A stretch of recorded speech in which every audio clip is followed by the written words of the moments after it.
Oh my God. I forgot to change the name.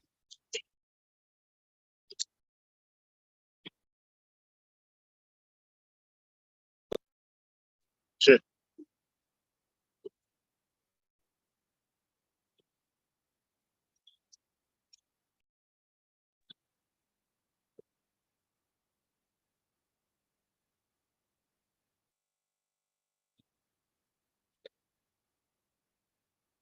How do you even change the name of it?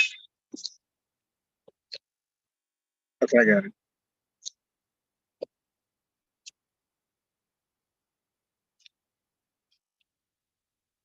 Oops.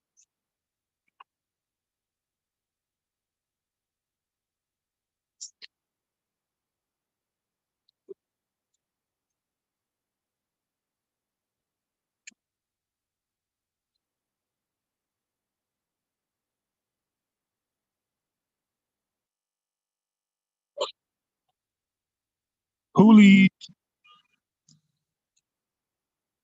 And Chris White be like, you're Hoolies.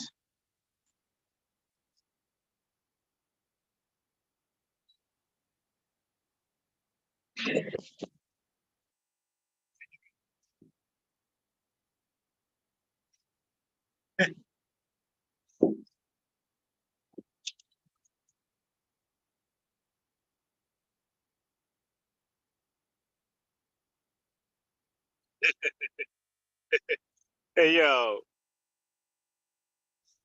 All right, anyway.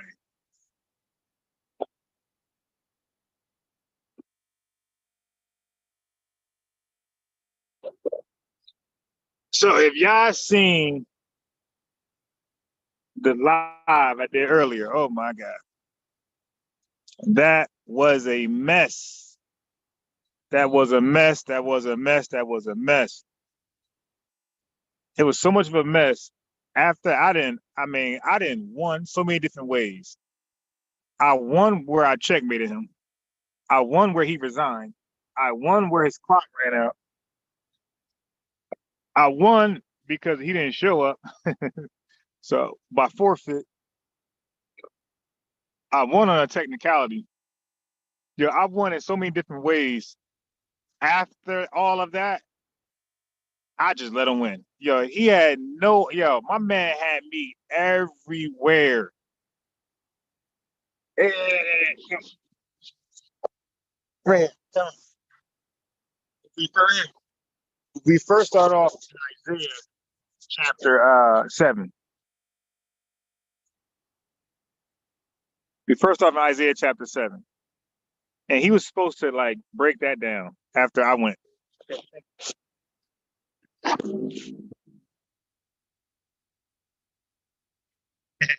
Yeah. Anyway, he was supposed to break that down after I went. So he kept reading the same verses over and over and over. So when I had went to like go, because he reading the same verses over and over. So I'm like, okay, let me go. He's like, I'm not done. So I'm like, but I know where he wanted to go. He didn't know where he wanted to go, but I knew where he was going to go. So he thought he was just going to read into it. And that's not how that works.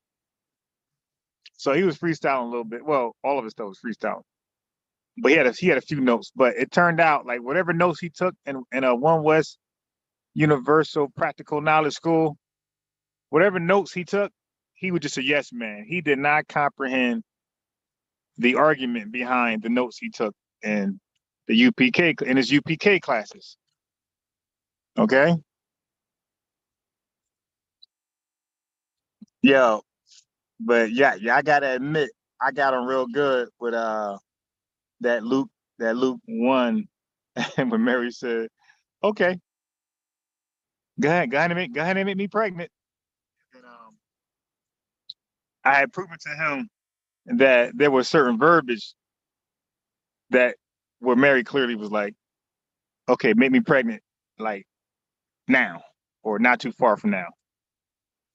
Then you remember he brought me to Matthews 118, and then he was like, yo, this when it says before they come together, he said, yo, this does not mean before no, down, down. He said, this does not mean before they had sex. He said, let's look up the word. He said, this is like conjugal visits, conjugal relationships. He said, what does that mean to you? I'm like, well, I guess, they met up or they were together. He was like, okay, well, let me take it to prison terms. When you have conjugal visits. So I'm like, okay, this plays out, you know, this plays out to my understanding of this. So I want to see where he's going with this now.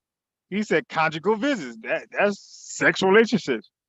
So then he realized that he said that he immediately left Matthew. I'm like, yo, how did he go to Isaiah 7 with me? Couldn't explain it. He goes to Matthew's down. He goes to Matthew's 118 and agrees that before they had conjugal relationships, she was found pregnant. And then he tried to act like he didn't just make that case. But I realized that he was going to be a fun. So I didn't take him serious at all. I realized that this was just going to be, I'm taking one for the team. I'm just going to be funny. And that's why I kept calling him a Muslim and things like that. So but I was like, hey, I got somebody for you. That's somebody. I'm gonna get the priest for you. So he couldn't handle Father Swazi, the father of the Catholic Church. He couldn't have him. He couldn't handle him. Yeah. So anyway, um, he was all. I'm trying. Oh yeah. Then we went back to Luke, and we talked about the yeah. He was the first Israelite or first Bible person I've ever came across who said that Daniel 7:9 is talking about the Father. Oh, and then I got him with he wouldn't admit that the Father of the heavens was a spirit. Yo, my God. So now, and then he read the verse that said in Acts chapter 7, verse 48, he said, ye are stiff necks, you reject the Holy Spirit like your fathers did. And for him to reject like their forefathers did, and for him to reject that God is a spirit and he admit God is holy, dude, you're doing exactly what you're reading. Like you're rejecting the Holy Spirit. But any point I made, he was gonna dance around. So, yo, I'm gonna be hollering when Priest talks to him because Priest gonna take him serious, and he ain't gonna realize how goofy my man is. Oh my God, I'm gonna be hollering. And the dude, I really believe, old boy thought he did good. I really believe that. Old boy thought he did good.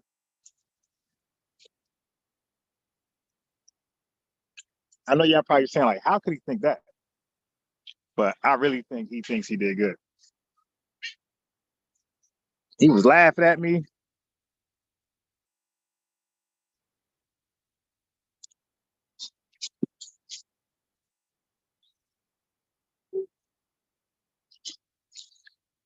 My man has a good old time dodging scriptures, running back and forth.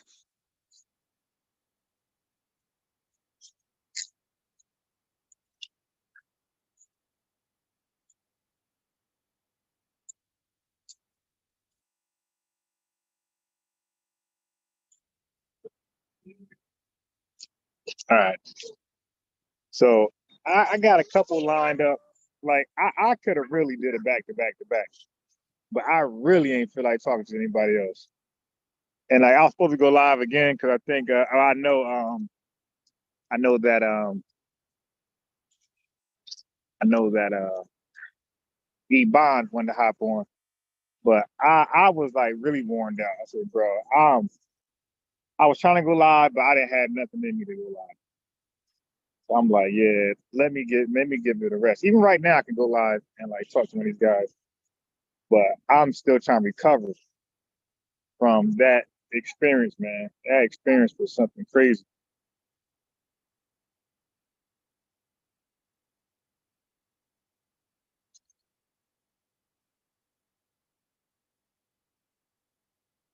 All right, so let me send Eric the link now.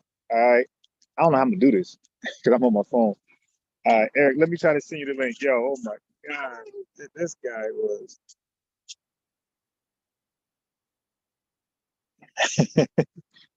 I said, you know what? I said, you know what? The only way I'm gonna get him off this phone is to act like he won. Get it. Come over here. Come over here.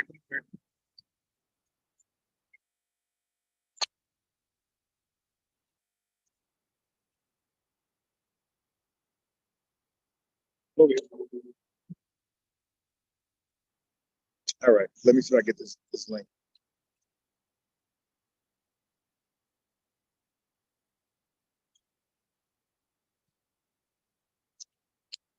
Come. Come. All right, let me post this link in the chat. And my phone gonna die too. So hold on.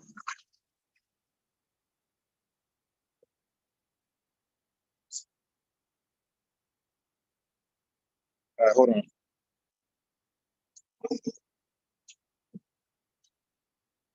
Go rope a dope.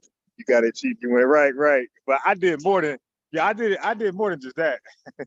I said, yo, you won by a large margin, whereas I'm gonna get somebody else for you, like my bigger brother, like he likes to say.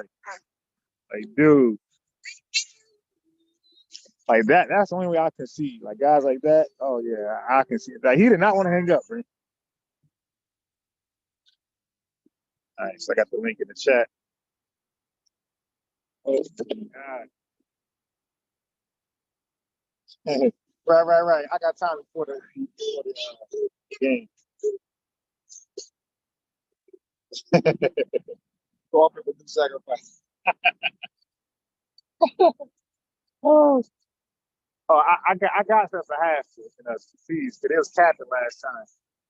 So you know me, I be watching those the Shane Halls, fine ass women trying to close. So now I for the wife one, it's like I don't know. I'm just getting to be asked for the opinion on this. All right, so white stallion. Let's see what they say.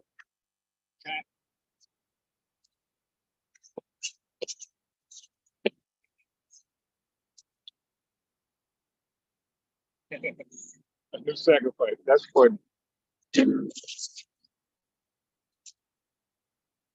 that is funny.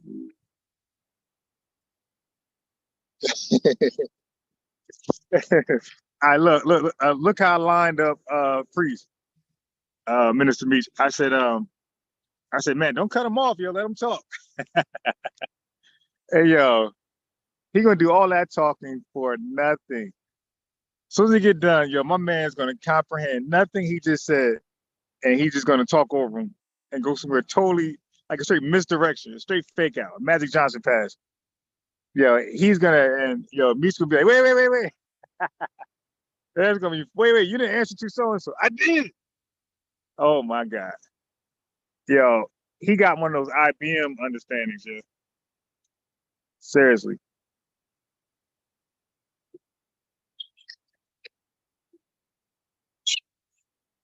Dude,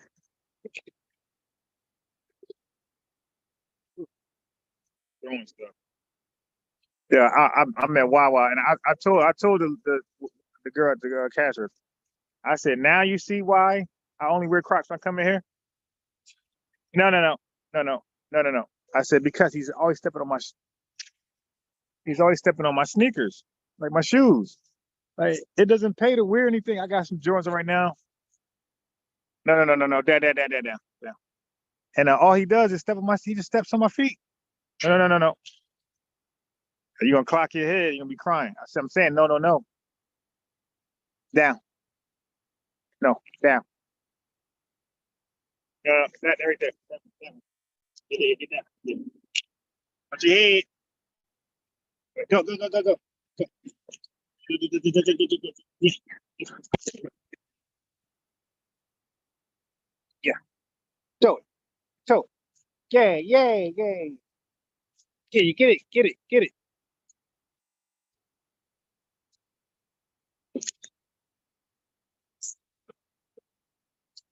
Yeah. Good throw.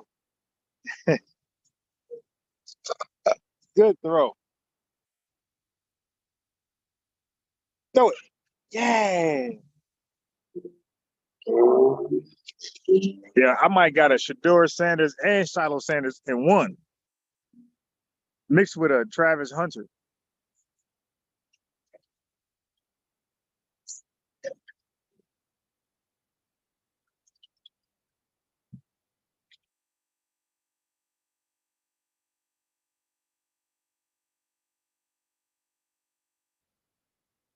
All right.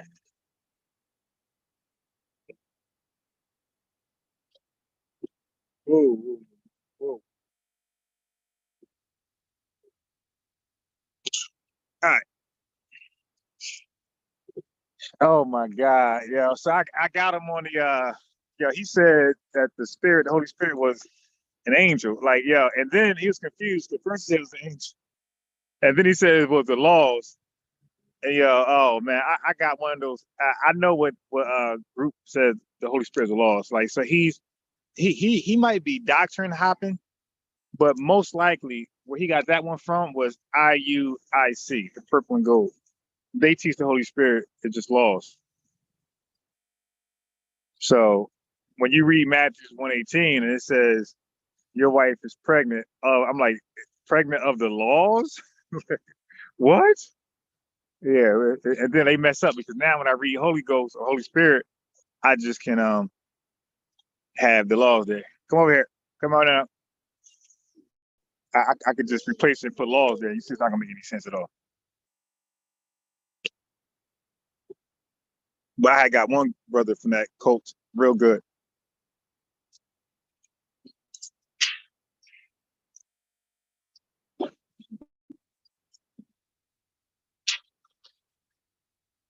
All right.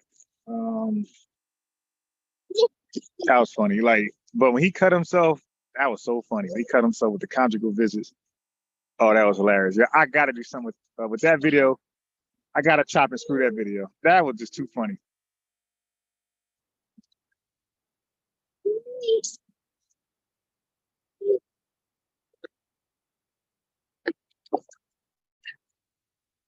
All right.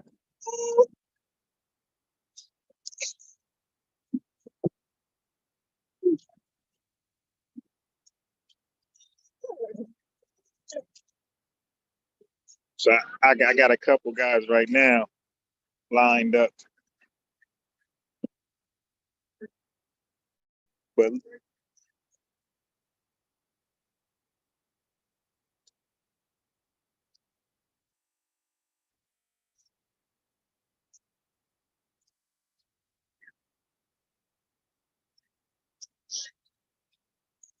I really want to slap up somebody from Sakari. I don't care if it's a foot soldier.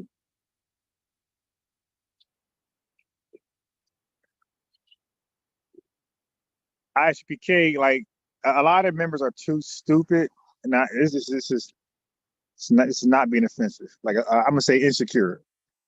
Uh-oh, see? I told you. I told you don't throw that in the air. No, no, don't. It clocked you. No. Now you know, I throw it in the air. It clocked you.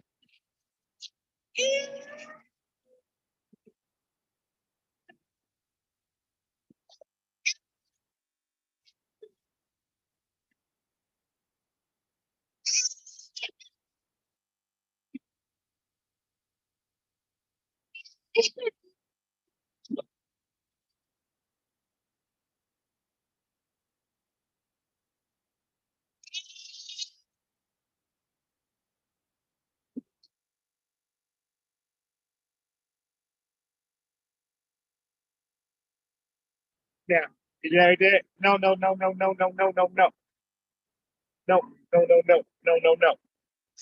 I'll clock you in the head. Yeah, thank you. Yeah.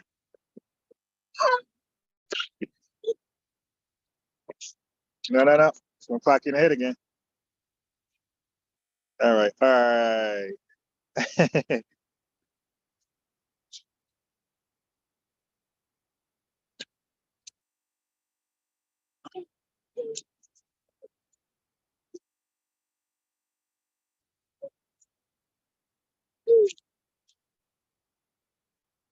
All right, I might got a guy. There's a.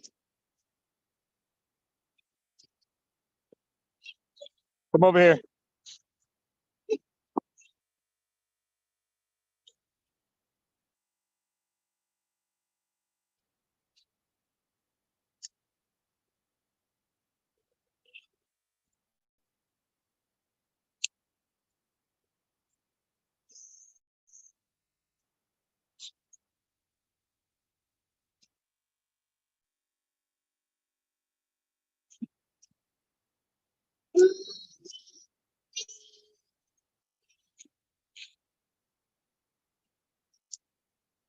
Yeah, it's amazing. So I just responded to somebody. He says immaculate conception is false. Nowhere. He said no one entered this world without he put earthly or a earthly father and mother. Where are you from? So um then when you say Adam, you know, that's the easy one. Y'all could do that. Nobody entered this earth without an earthly mother and father. Adam. Oh nah, see what happened was, and then Captain Zaryak told Bo-Cat Malone that he had a biological father. And now this is, and then Bo-Cat was like, really? Can you provide that scripture? Now keep in mind that a Tazariak is the main one that if you add any exegesis to a Bible verse, he's going to ask you chapter, book, and verse verbatim. Here, here. What you want then?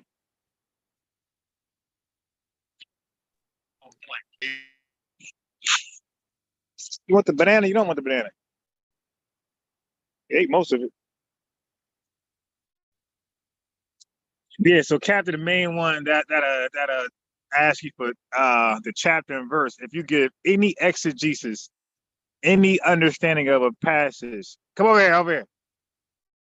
He wants chapter and verse, like you have to read it verbatim for him. But then he'll tell you a story.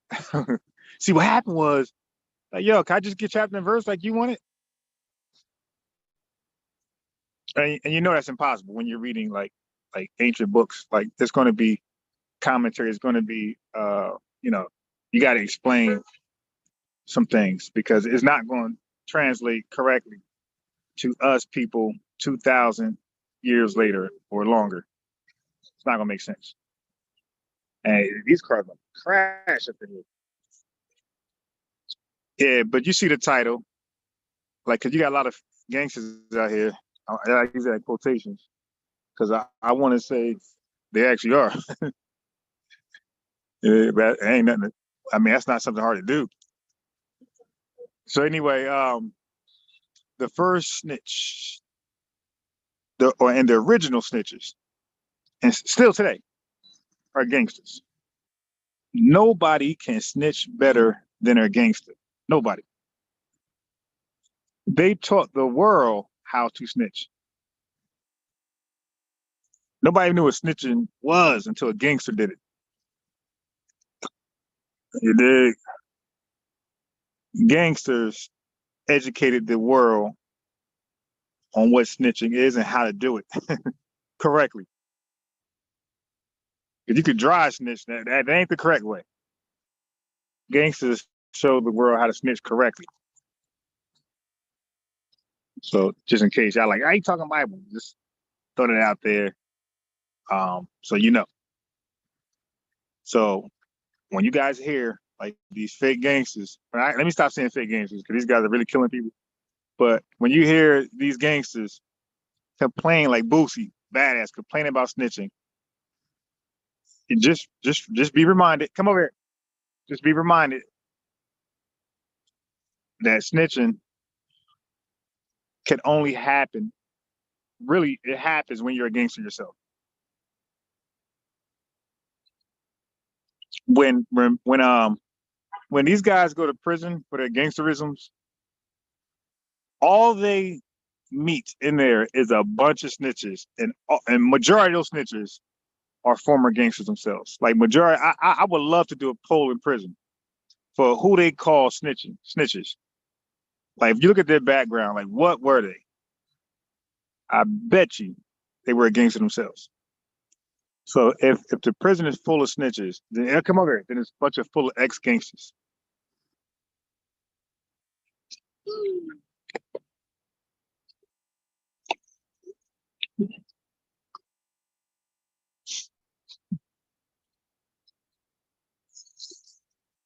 So it's laughable to hear a gangster say he snitches. It's like, well, shit, then you're in the wrong line of work. That's all you're gonna come across. It'd be the gangsters who turn informants, turn states. Like they have the most to gain from such an action.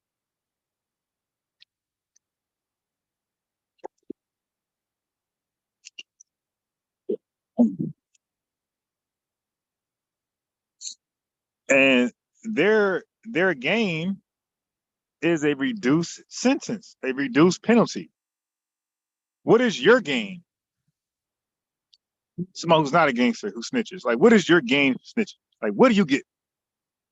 What do you get? Nothing.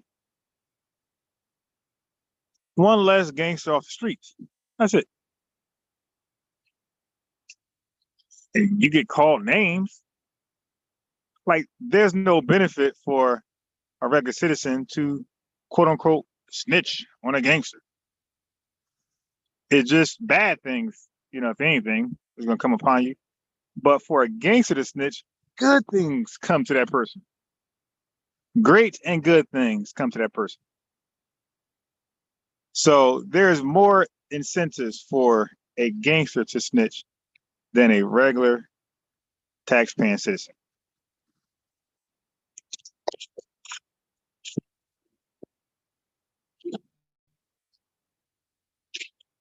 Right.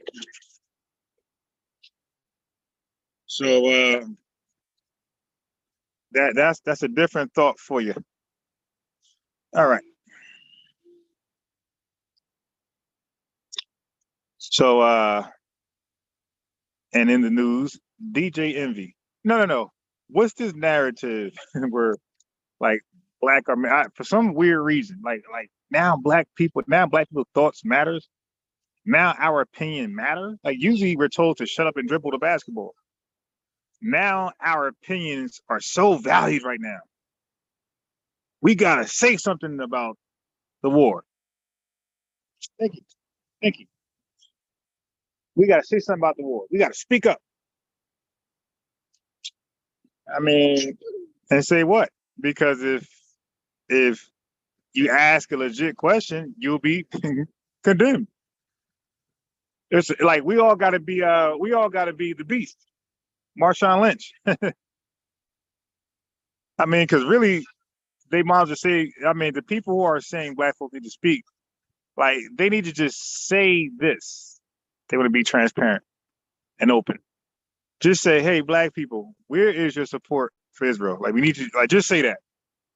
Don't ask our opinions. Like just say what you really want black people to do for the people complaining. Trying to guilt trip black people to speak on the war. And newsflash, like a lot of black people got their own thing going on. So they really, unless, yeah, they got their own thing going on. And it doesn't matter if they're watching. It doesn't matter if they're watching. It doesn't matter if they're watching Blueface and Christian Rock or watching Sexy Red sex tape. They dig because I recall black people saying, "Hey, now I think it's like far fetched, like superficial. But what about black folks that say, "Hey, man, what about black women missing through human trafficking?" And they ask like white Americans to speak on that. You dig? And everybody else who's non-black, well, yeah, like they didn't feel guilt tripped to speak on what some black people believe is human trafficking amongst young girls, young black girls, young black women. You know, over here,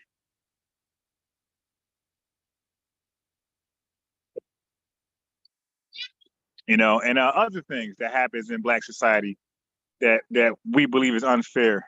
Um, that we believe that like all the shootings that was happening amongst black men. Like there was no way we could like guilt trip white Americans to speak on that type of stuff. You dig? So, but now look you, yeah, he loves to back it up noise. He go wheel.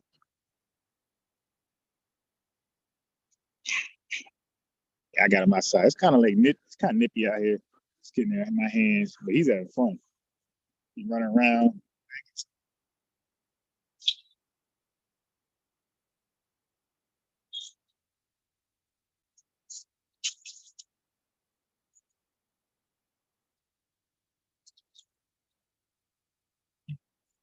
You know, my speak more like that. Like,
it is kind of nippy out here, man.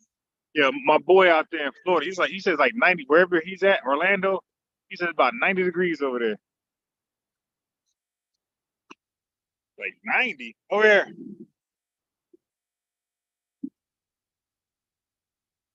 Like 90. Are you serious?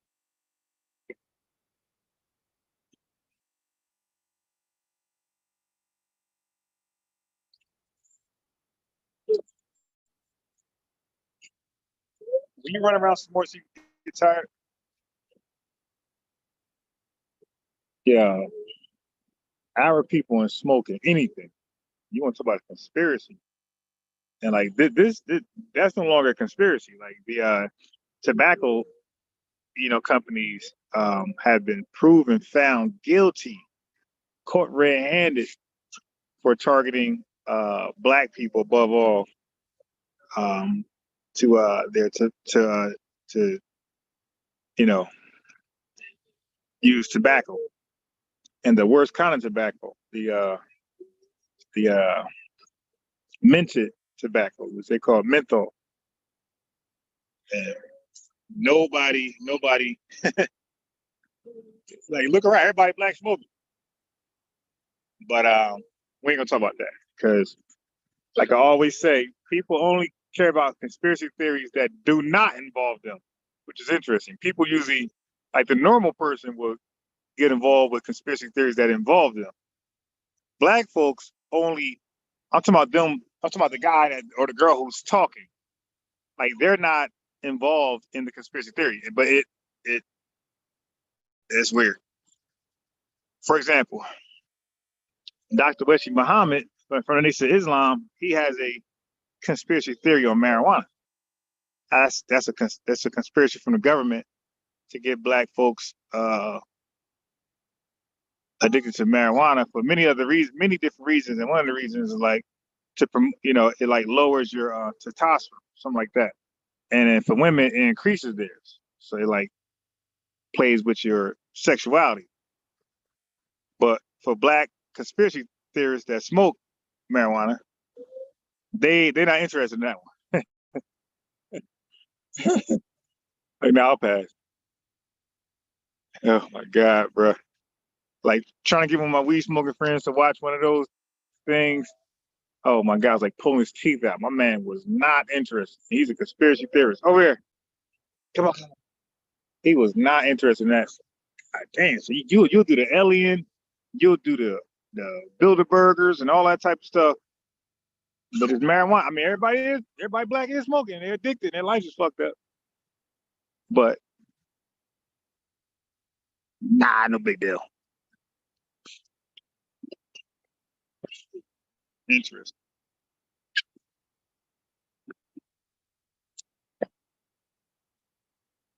Hey, over here.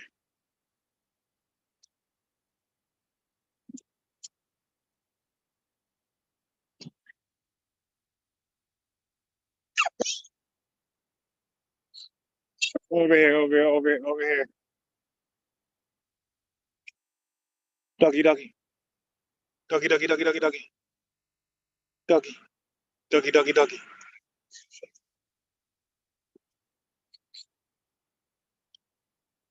Doggy.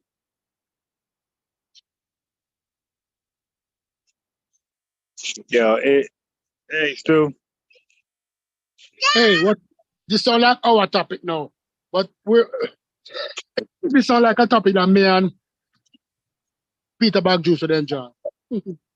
But continue. Yeah, nah, I was talking about. Oh no, no, you can't do that right now. Get up. I was talking about the convenient conspiracy theories that Black folks like to get into, and the ones like, for example, the like there's a it's not a conspiracy. It's like proven true that tobacco companies use their ads to target Black people to contribute in tobacco usage, right? And not just any tobacco, but the worst, the most addictive of all, which is the mint tobacco, which is What I smoke since I was 13 years old. the menthol cigarettes. Right. Yes. Right. So now check this out. So now, whether you smoke them or not, that's really not the. I'm not talking about you. I'm talking about like everybody. Whether they smoke them or not, that's not the problem. The problem is that when Black people do smoke them, it's not by choice as they thought. Like they were targeted to smoke those, and it worked because that's what we smoke. So now, when we're privy to that information, and now the government is talking about, well, I think this ban in most states, they're banning menthol cigarettes, the sales of it, for many reasons I get into later. But one would think like, wow, over, like one would this way. Okay, so you about to go in? Okay, all right, you're gonna go in. Yeah.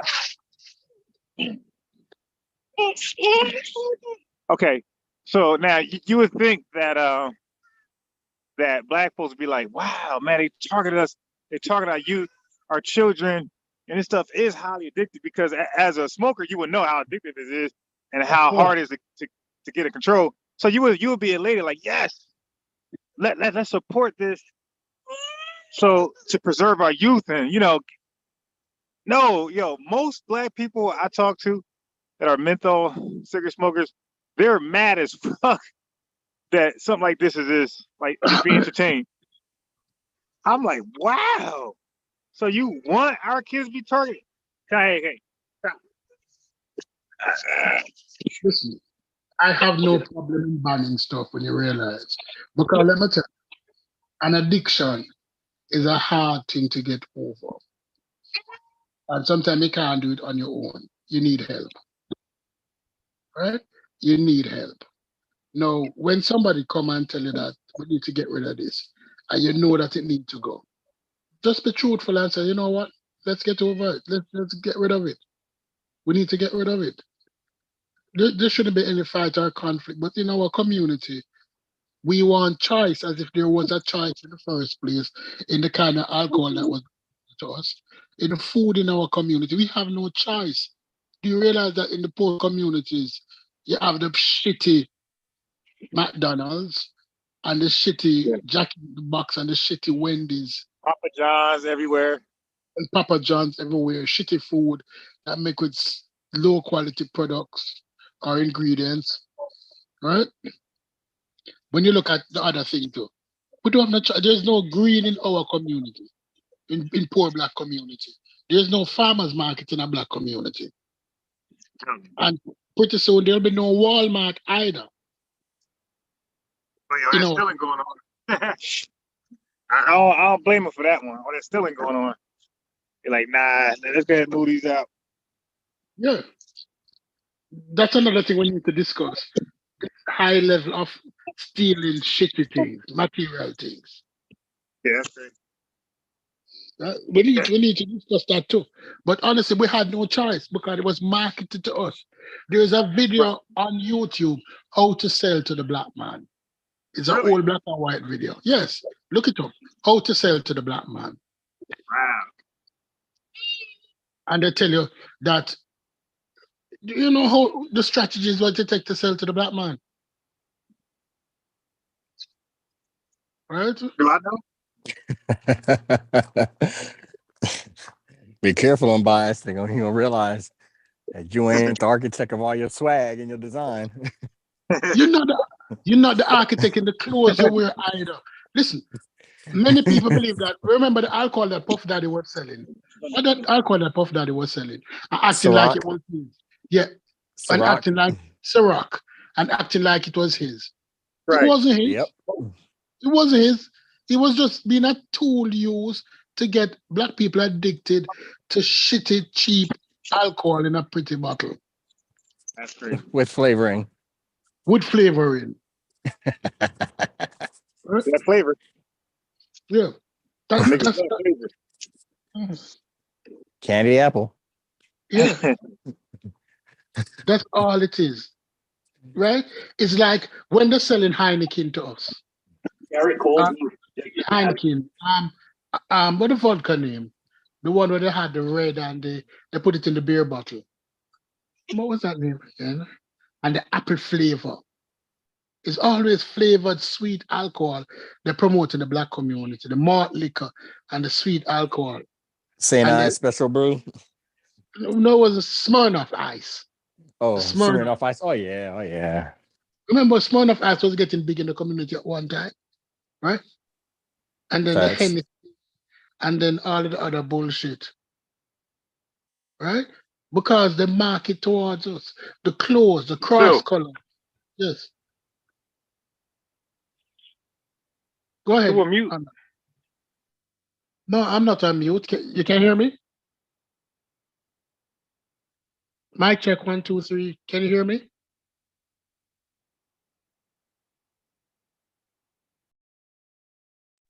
I can hear you. I'm on mute. You can't hear me, right? Yeah. I can hear both of y'all. Well, I can't hear him anymore. Yeah, I can't hear him anymore.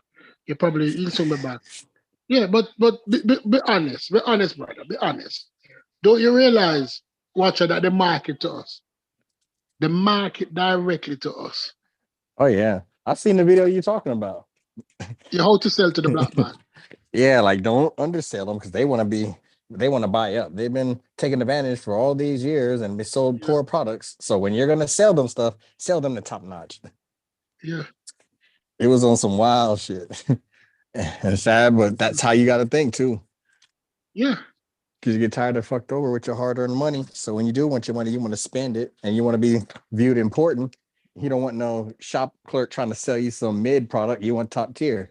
And if they offer you mid, you want to be offended. You might end up fucking up your budget trying to spend more because you feel disrespected.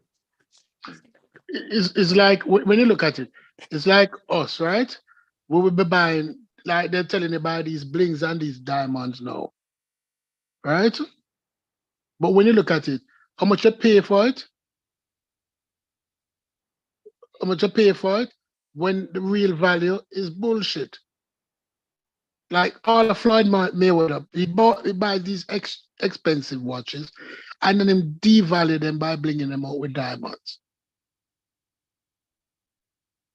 fucking them up. Yeah, that's trash.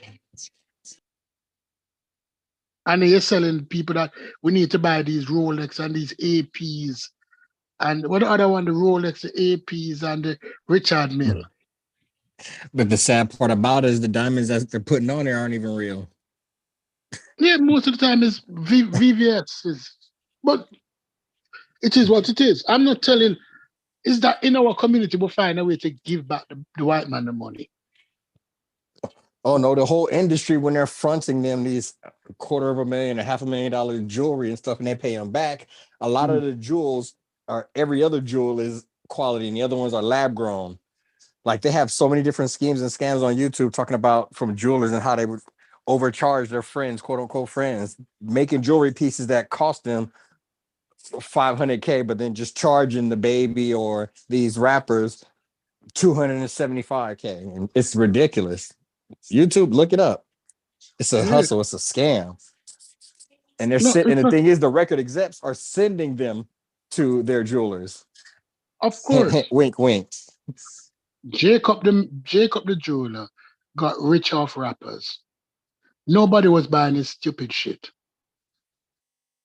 His 4 time zone watches, except black people in the beginning.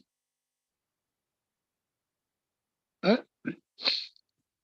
What the deal with Jacob the Jeweler signed with any of these black celebrities? These long lasting deals. No, they give them few pieces to wear at discount. Go around and tell people, but you don't really get a brand deal. Mm. Yeah. When you look up De Beers and you understand that there's one company trying to buy all the diamonds, that's what's regulating the market. And you go all the way back to research and you get a little more insight. No, well, what happened to De Beers now is that De Beers was one of the biggest diamond manufacturers in the world. But the Right. Russians came in now and took away half of the market. But De Beers is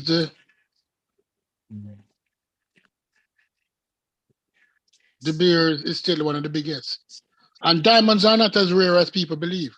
They're not as rare, Bingo. right? Diamonds are like Ferraris and Rolls Royce. They will never tell you how much they produce a year because they want this scarcity.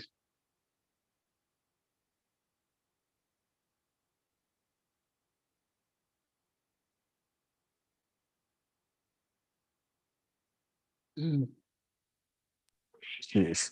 So where was he steering the conversation to the scammers, or Yeah. what was he talking about? No, he was talking about black Original people ready to. gangsters. Yeah, it's just that's an open thing, but he was talking about black people ready to believe these theories, these bullshit things.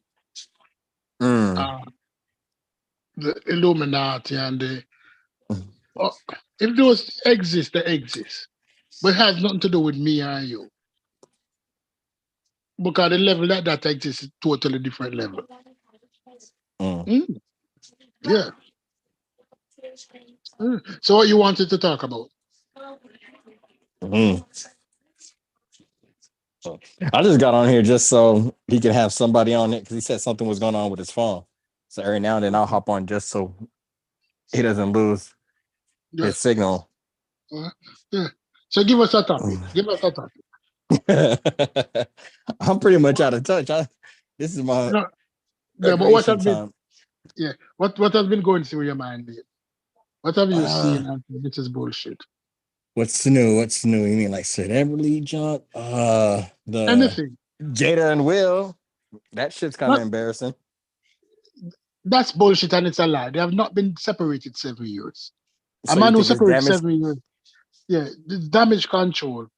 A man who has Uh, separated 7 years would not be still putting on a charade. They have not been separated 7 years. so When I she's just putting out this book. And so, well, then let me flip it then. Do you think she's really doing this to force him to push for a divorce so she can get her money? I don't think she wanted a divorce because she don't want to file a divorce because she wants a stronger hand. She want him to file. But Yeah, of course. But you think she's trying to force him to do that so she can get compensated? if I was Will Smith, this is what I would have done. Over the Let's last, not jump. Freeze. You're about to jump into the whale. I'm trying to get you to yeah, understand her point of, or some motive behind her behavior. yeah, I'm yeah, trying to no. find the motive. So do we But really go ahead? Go ahead. my thing is to deal with the motive. I would take away the motive from her because I would siphon off 95% of my money and it would be in a Swiss bank account now. And I would get up tomorrow morning and charter a jet and go and live in Argentina. Okay. And then All right. then the bitch can divorce me. She'll have Okay. the house, yes. She'll get the $30 million house. Yeah, but don't she? Wouldn't she get some sort of an alimony for them being married so long? You know, Yeah, but California's a wild where, place. yeah, but where would the money come from? Yeah, but see, Remember, you're already going into the measures that he's probably already have taken. So, yeah, and I mean, like he's on a whole nother mental level. So us trying to assume with our nickels what he's doing with his dollars is humorous. So I don't even want to entertain that. I'm yeah, trying to figure out because they're both going to pay for lawyers. As a matter of fact, any lawyer she get, he's going to have to pay for anyway. yeah, So, so I mean that the real thing is like I'm trying to understand why because, like you said, it's she wants to maintain the upper hand. She wants to look good in public yeah. image, you know. So she's not going to file. Just like reason like she's writing a book. and she's doing this press tour promoting the book and promoting the idea that I didn't really cheat on my husband. We were separated, and it was kind of like she's doing damage control for sleeping with her son's friend because Hollywood is probably really looking down on her, and she's Because, working on her exit strategy. but let's be honest. Go ahead. If Jada wasn't Will Smith's wife, would she be in the Matrix? Nope. Tell me Jada movies before Will Smith. Before Will Smith, Jada was in a movie with must have set it off. Tell me 5 good movies that Jada has been in. What wasn't she in? Like, I'm gonna get you, sucker, or something with the Marlon brothers. Right. If we bring up Jada Pinkett Smith movies, I can guarantee to you that she has not been in any good movie.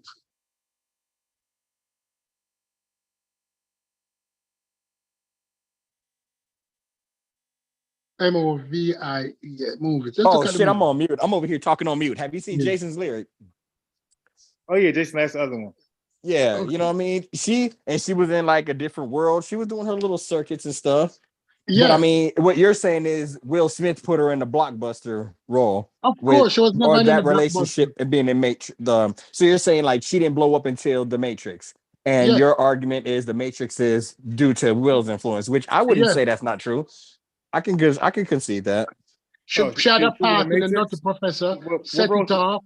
What role she had in Matrix? She had a Minor. good role. She had a good role in Matrix.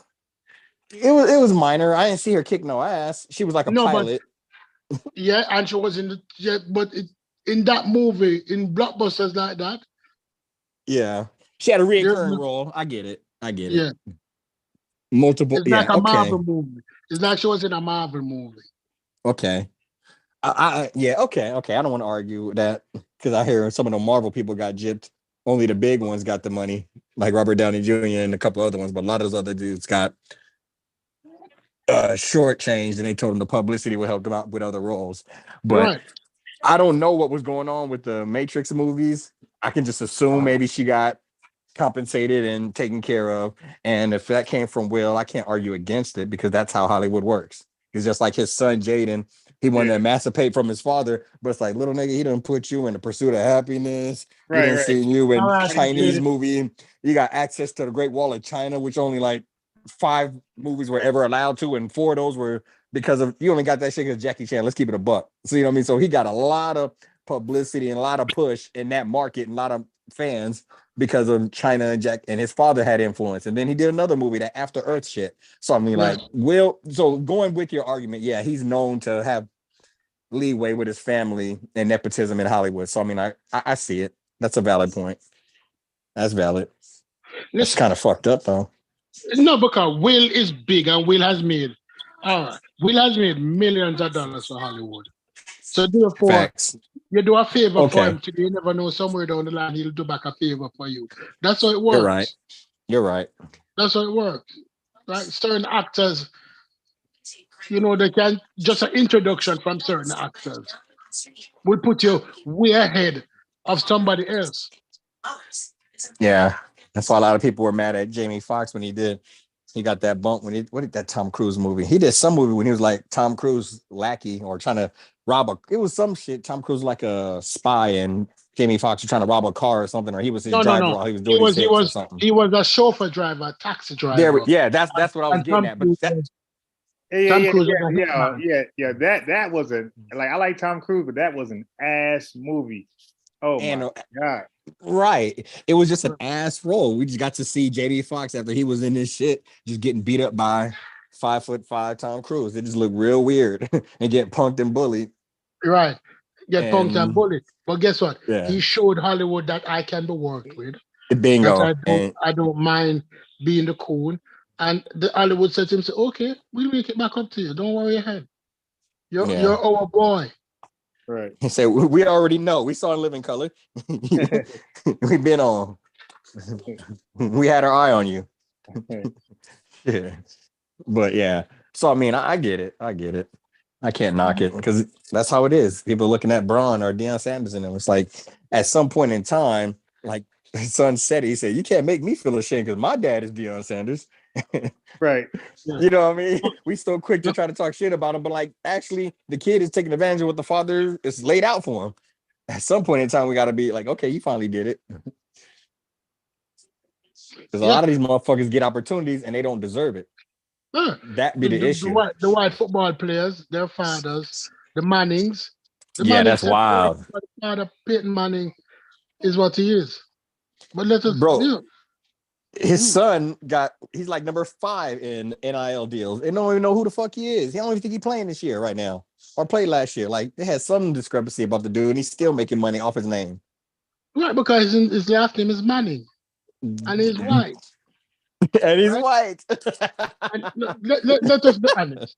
Let us He's be easier on honest. the eyes. He's easier on the eyes, sure. Yeah, he has a complexion for success. But let us be honest. Let us be honest with this now. It is the hybrids quarterback are coming out and they are good. You know what call the hybrids? The ones that can throw and run? No, the one that have a white mother and a black father. Okay. No,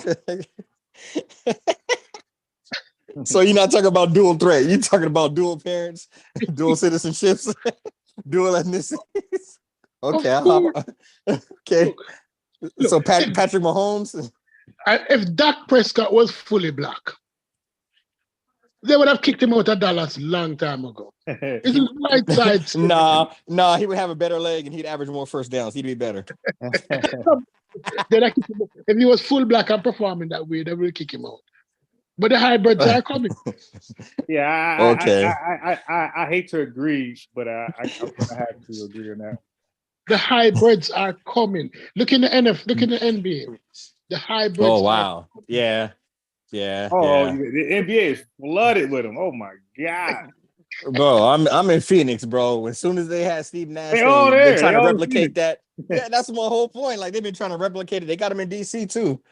I was like, hey, my guy Kuz and Jordan Poole, and I'm looking at these other 3 other guys they got. Yeah. Yeah. You're right. You realize that the hybrids are coming. Yeah, I had a conversation with somebody and I said to them, say, in 20 years' time,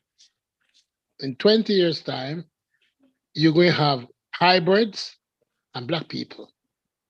Hybrids and black people. You're funny. Yeah, And what are we? 13, the 14, 15% of the population? Man, we be really high. So guess what? We'll be less of the population. Then we'll be like 11% or 9% of the population. Because the hybrids, the half mix, they're not we call them black anymore. You get the hype, man. You say it so smoothly, like white land. This shit just rolls off your tongue like you practice in the mirror, my guy. It's hilarious. I know that you don't believe me, you know. You don't. I do believe.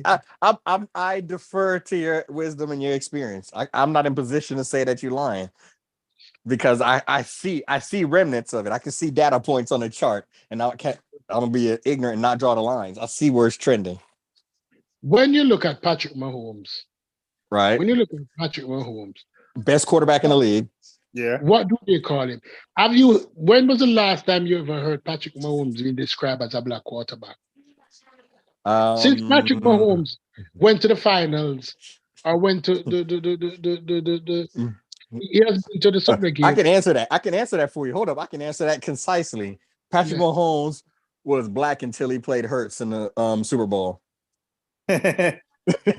He was black when he was going against Brady and all those other quarterbacks, but as soon as he was playing Hurts, that's when I'm like, oh my gosh. He's no longer black. He wasn't. You couldn't hit him anymore. He became their Brady. Right. They holding him. He's their new guy. Right. Even now, like I was watching the beginning. Like dudes was false start, and it was embarrassing. Every game I'm watching on, like they're all. Like, let me stop. But yeah, I can see your point. You knocking them down. Continue. You hot right now, Stu. I can't say shit.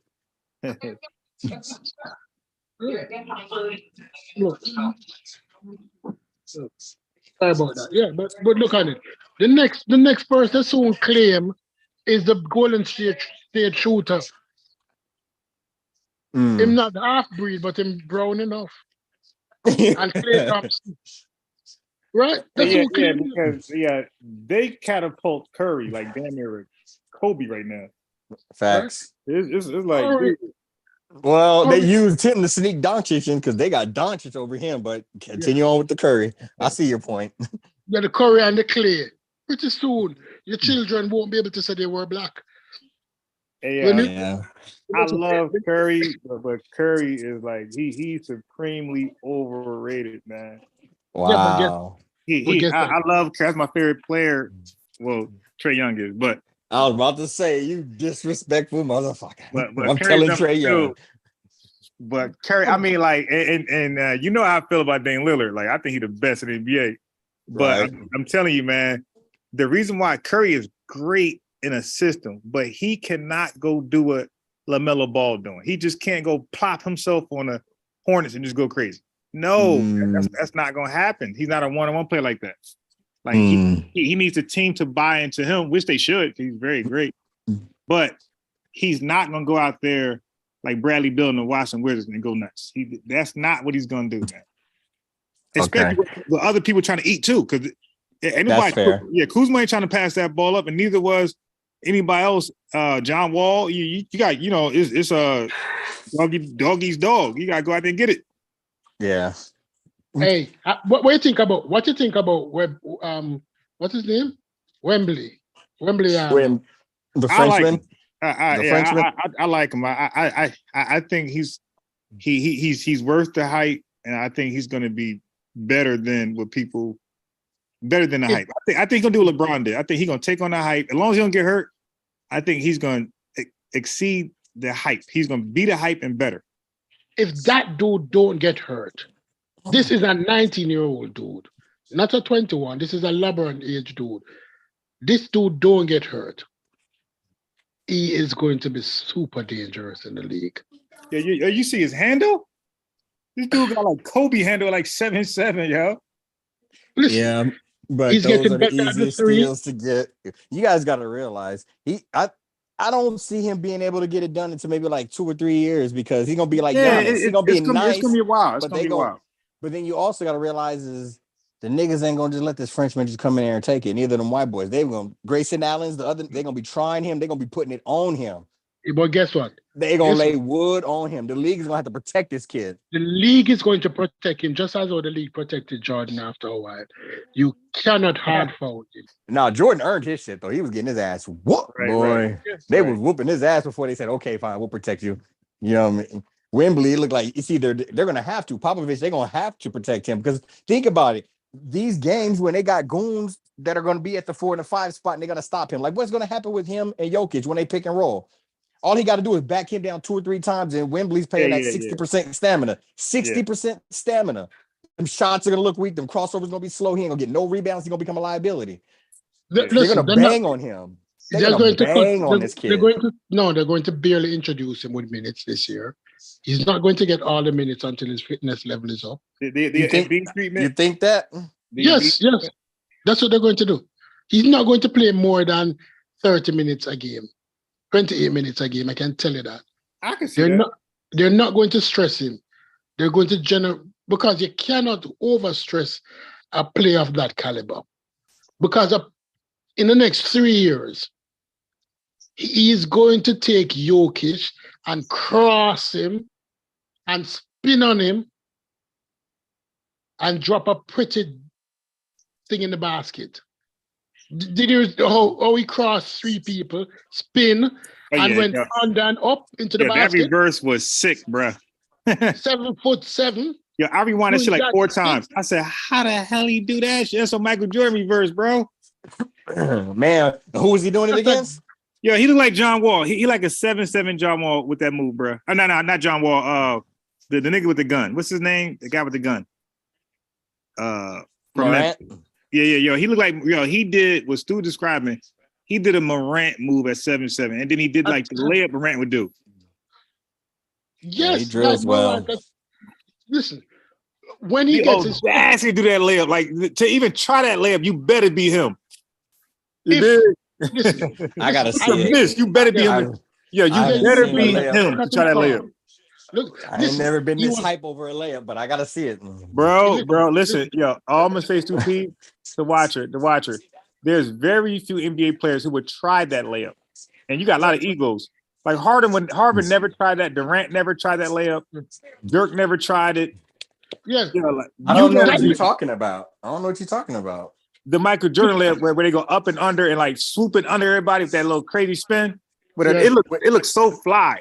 Like you You come hold up. it up. Let me ask a question. Are you holding it up with your right hand and then switching hands in the air with a reverse layup? No. They do it with two hands and they finish with the left hand. They do it. It's like a swoop. Like so, two hands go up, you come back down, and the left hand just come up by itself. Like you kiss it off. Oh, okay. I see what you mean. Okay, I mean, like when you're 7'4" and his wingspan, this nigga damn near standing on the ground throwing it back and up. it looked at fly though. Like like It he's foul looked points was 10. effortless. It Okay, looked I see butter. what you mean. Okay, It looked so butter it's for a finesse. dude. So is he a finesse player? Yeah, Oh, so yeesh. Okay. yeah. All right. Listen.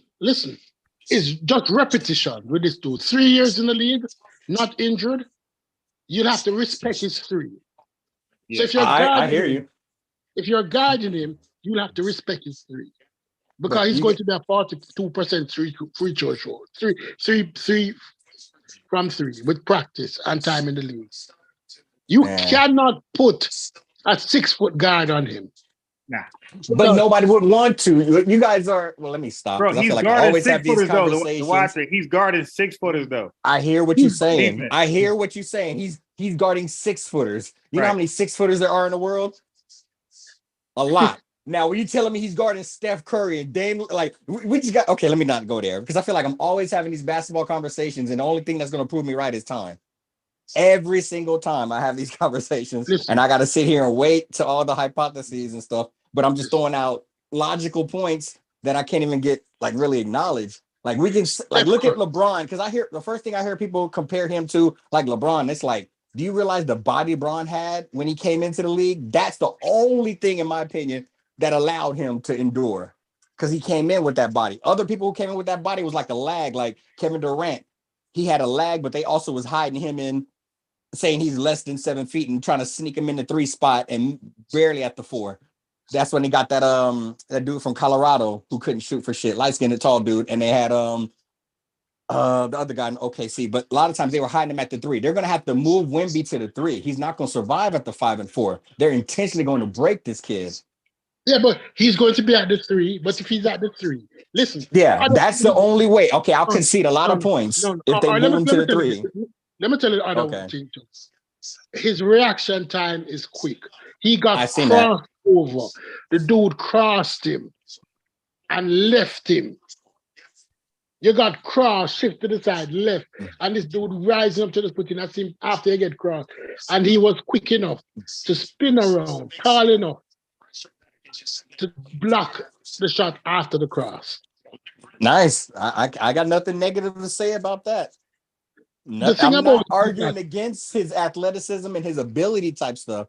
I'm just saying that 7'4", he's gonna get stood up by. But guess what? They're going to. The ref are going to cause. He's going to get fouled a million times. There we go. Okay, that's what I'm. That's the league is going to protect him. You know why the league is going to. There we go. You know why the league is going to protect him? Because have you ever seen him? No. Have you ever seen him get interviewed? Yeah, he's a very savvy dude. He's savvy. Right. No, Ja Morant should be the face of the league, but Ja Morant showed that you're an idiot. He's a follower. You're an idiot. This dude came over, and the first game he played, he got his ass kicked. He said straight up, "I was lost. I didn't know where I was." The second game he played, he dropped 37. The league said, whoa, good interview, good thing, has talent, has skill. He's a hybrid. And we know that hybrids are good looking to both white people and black people. Oh, he literally is a hybrid? He's a hybrid. His mother is white, his father is black. He's a hybrid. Oh, I didn't know that. I did not know that. So we can claim him then. I can claim him then. LaMelo Ball is a hybrid. You know that, right? Yeah, I guess so. His father's Yeah, just so damn black. His father's just so black. LaMelo Ball father is black. His mother is white. No, but if you close your eyes and listen to him, he's so much black that it bleeds into his wife and his kids and everything else. Yeah, Ain't nobody blacker than LeVar Ball. yeah, yeah. But he's a hybrid. I get The you. league, You the okay? league, the I get league, it. I get it. the league love the hybrids. What about Dion? Is that why Dion gets so much flack? What you doing? Sanders, because he's not a hybrid. Yeah. He's a No. purebred from Florida. No. The thing about Dion, Purebred. all right. The thing about Dion is that Dion has pizzazz. He's always has pizzazz, you know? He has je ne sais quoi. Yeah. He has pizzazz. But The remember, pizzazz. at one time Dion was broken up. Not really broke like $0. But he was broke. When he was 13? No. Since he retired. If you look back at it, his money wasn't all that high. But what Dion has is that markability, that talking, and he pumped himself up. And You serious? Yes, This go back and dude, look at Dion. If you I follow was the history watching of this Dion, TV show on Oprah when he was raising his kids. Like, I mean, this dude was having mansions and he was buying schools that he was doing for. Well, then again, when you're over in the 80 millions and now you're down to 20, I suppose that could be broke. right. I suppose. Okay. Yeah, he I'll was shut the down fuck to up like again. 10 million. Not the big. Okay. Right, that's what I call. I'm not talking. Bum ass all pro NBA, NFL, Hall of Famer, hitting home runs in the fucking World Series and shit. Oh, whack ass. But he bet on his son and he started out Woo. with a small league, high school, and people got interested in him and he rode the wave to where he's back now. He's on the top. He's a good dude. He's a smart dude. He used the black school though. We can't deny that. What about his morals though? They said the man stopped cussing and all that stuff in college. He doing his best to be a best father, providing everything. The man is doing other things. Listen. The dude following Shaq game plan. Dion is the next Shaq. Trust me. Dion is the next Shaq. Gold bond and the general and ring. He said gold bond. He's already on KFC. So yeah, okay. His whole family, even his mom's in the commercials. So I mean, I get it. He's marketable. He's marketable. He's the next Shaq. He looks at Shaq and says, I want to follow Shaq game plan. Shaq has made more money. Shaq made over $300 million in the NBA. And Shaq has made more money outside of the NBA than the NBA. Yeah, I see. Well, yeah. Well, since he's making money. He's making. Shaq has made more money outside of the NBA. His contract with TNT is like said $15 million a year. How long has he been on that? How long has he been on that? Yeah, he's been on there for a while, but he has a whole bunch of private ventures like that ring shit. He owns so much stock in it. Ring cameras. Yeah, I mean, like I heard he got a sneaker deal with Reebok. He did, but this guy has a lot of business deals that aren't even public, bro. Listen, the on one that he had, the Shaq sneakers that he has for sale in Walmart, he has made more money on that sneaker deal. I think he's second in line with Jordan. Those Walmart sneakers. Because he gets way more of the shares. Damn. The percentage that he gets of them shoes are significantly more. Yeah, he came out of Reebok and said, listen, I'm going to Walmart and make my shoes readily available. To everybody who can afford it. I remember that commercial. Everybody who can afford it, because this sneaker deal is bullshit. Because Nike use subpar leather. If you have a Nike and you put it in I've realized it. I had 4 Jordan ones, barely were worn. Have them in the closet, not worn. That's your head with the background? That's me. I'm trying to kill it. My bad. Yeah, I have that 4 Jordan ones, and I had them in the closet. And in the closet, I realized it's hot. When you put on those, you know what? They start to separate. The soles start to separate from the side. and they're not 10 years old. Damn. No, trust me. Those sneakers, there's the people collecting. Oh, sneakerhead. You have to take care of them like you're taking care of cigars. I gotta put them in a humidifier, remove the shoestrings, put the little salt packs back in there. Yeah, I actually collect shoes, and people were telling me that like I gotta keep them in the dark, put them in like bags, and like keep them in the dark. Don't let too much oxygen get to them, and all this other stuff I keep them because they'll cool. fade. Yeah.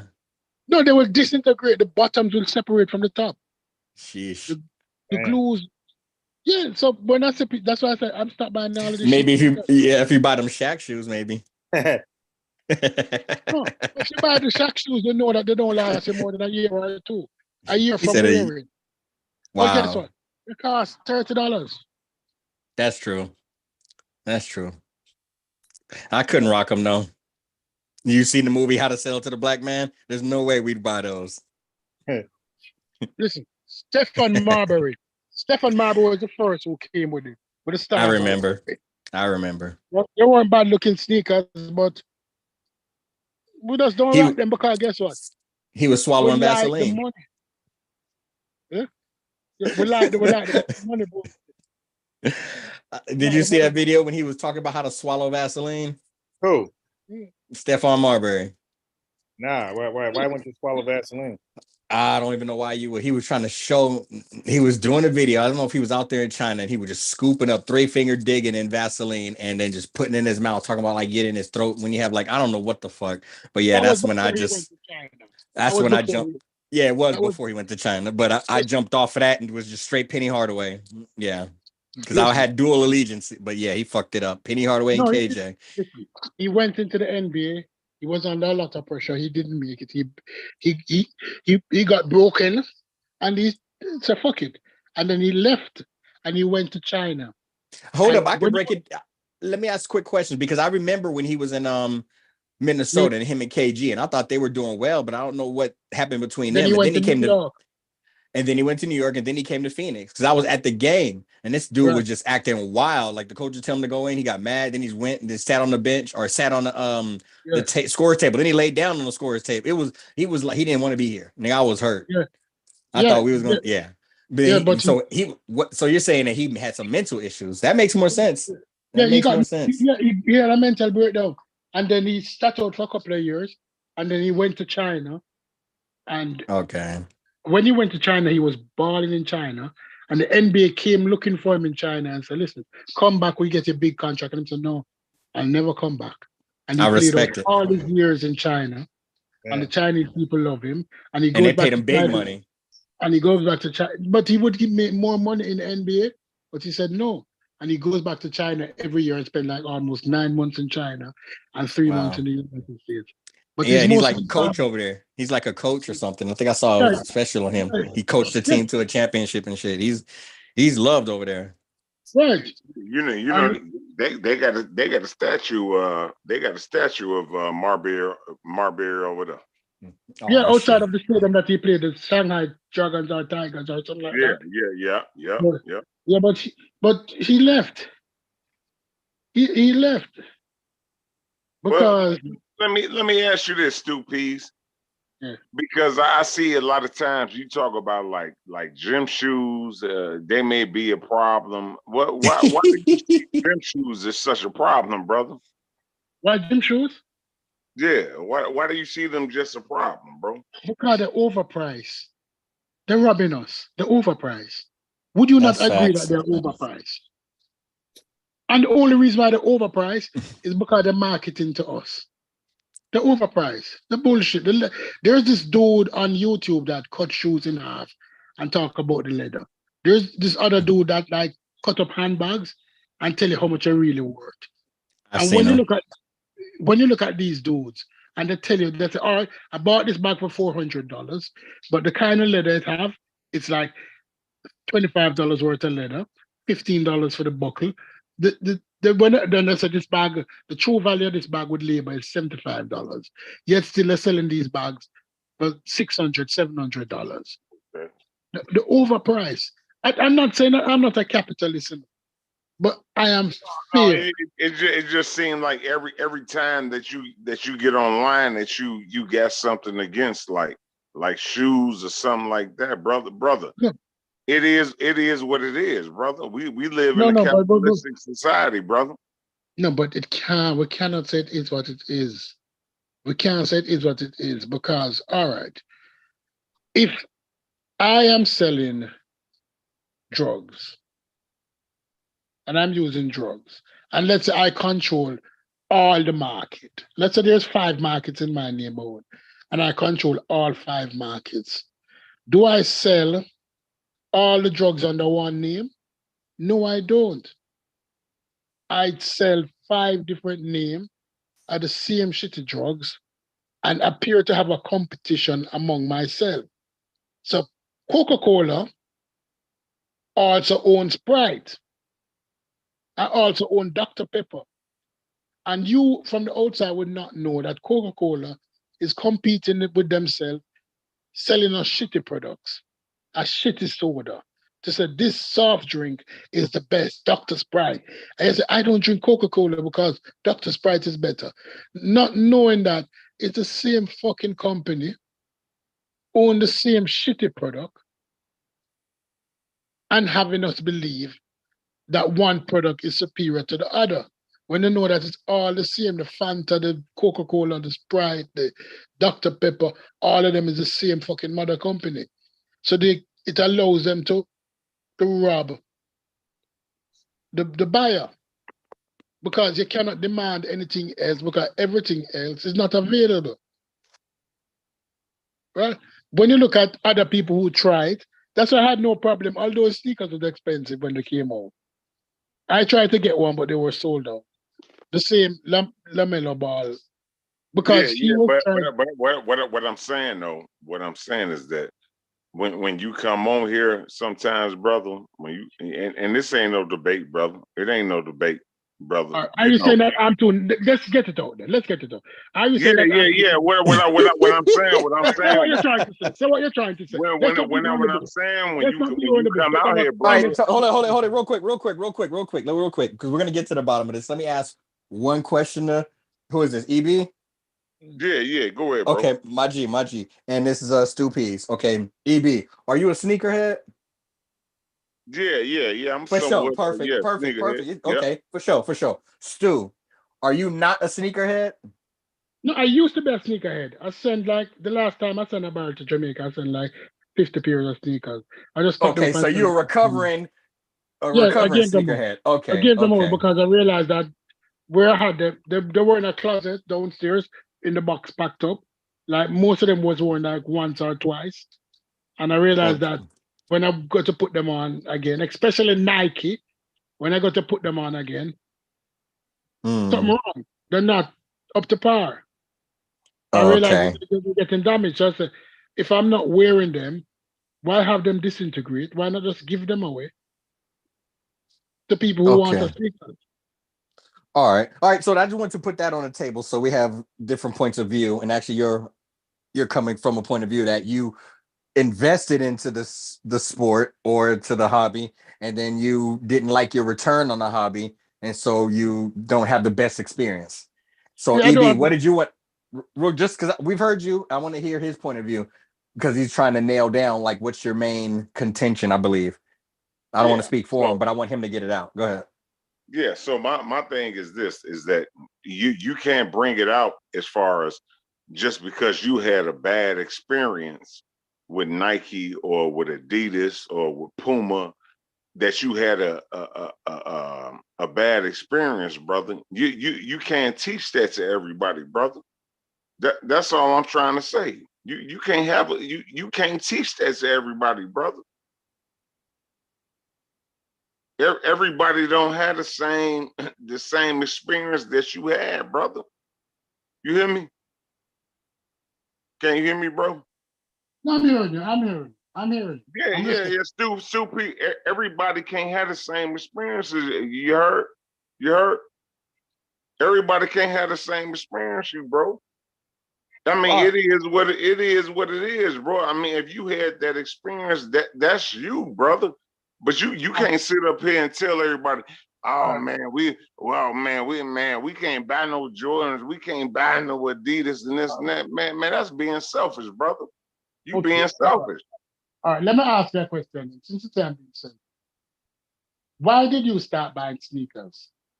Was it something you see your parents was buying, all of those sneakers? No, I didn't stop buying sneakers.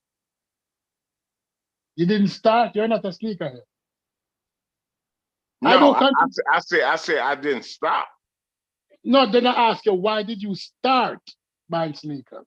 Okay. Well, the influence was Michael Jordan, because I'm out here in Chicago, so that was the biggest, the heaviest thing for me. Since I was a shorty. You know what I'm saying? Since I was 8, 9 years old. So basically, what you're saying to me, or what I'm hearing from you, is that you were programmed by the establishment who created the sneakers for Michael Jordan, who you were a fan of, and because you wanted to show affinity or support of Michael Jordan, you got involved in buying his sneakers. Yeah, absolutely.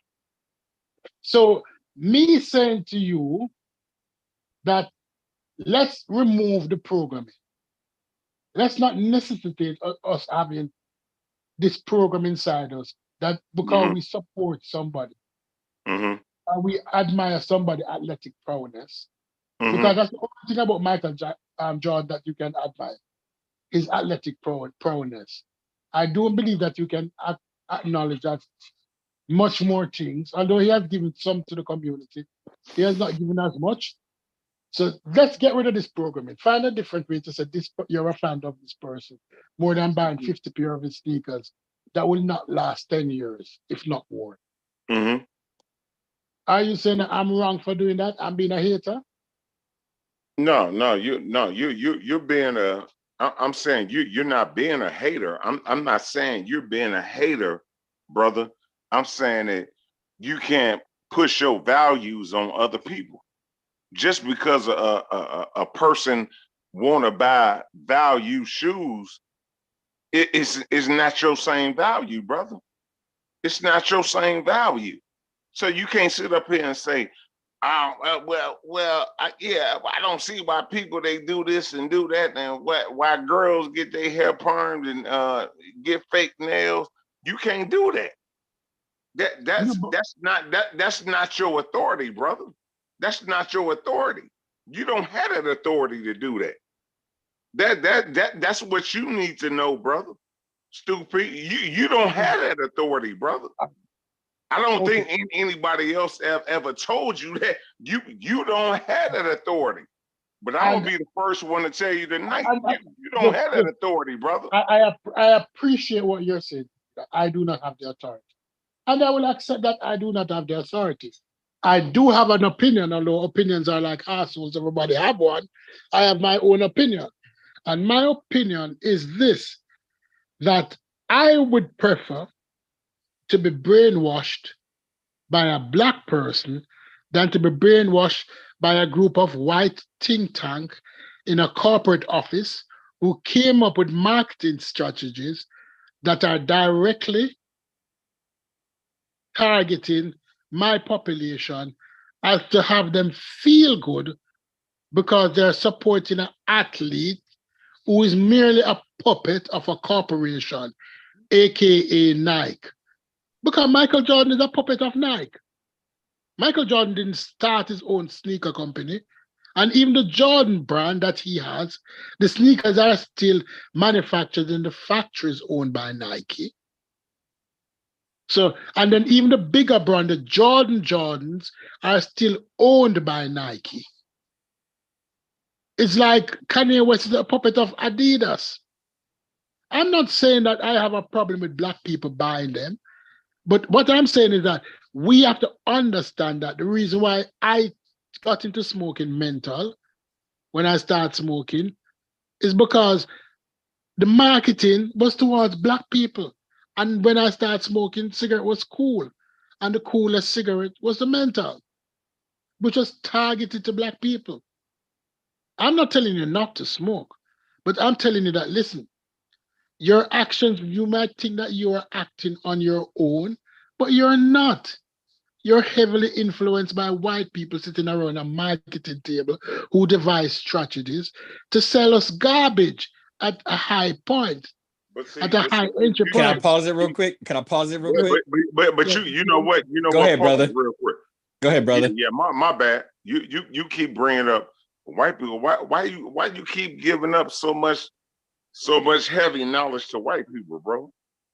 Why you keep giving them so much heavy influence, bro? Why? Stupid. Brother, you said to pause, so go ahead. Let me hear your point. No, I'm saying, why do you give so many white people so much influence, brother? I just I want to ask am not. you that. I am not giving them any influence other than the influence that they have with the products that they have.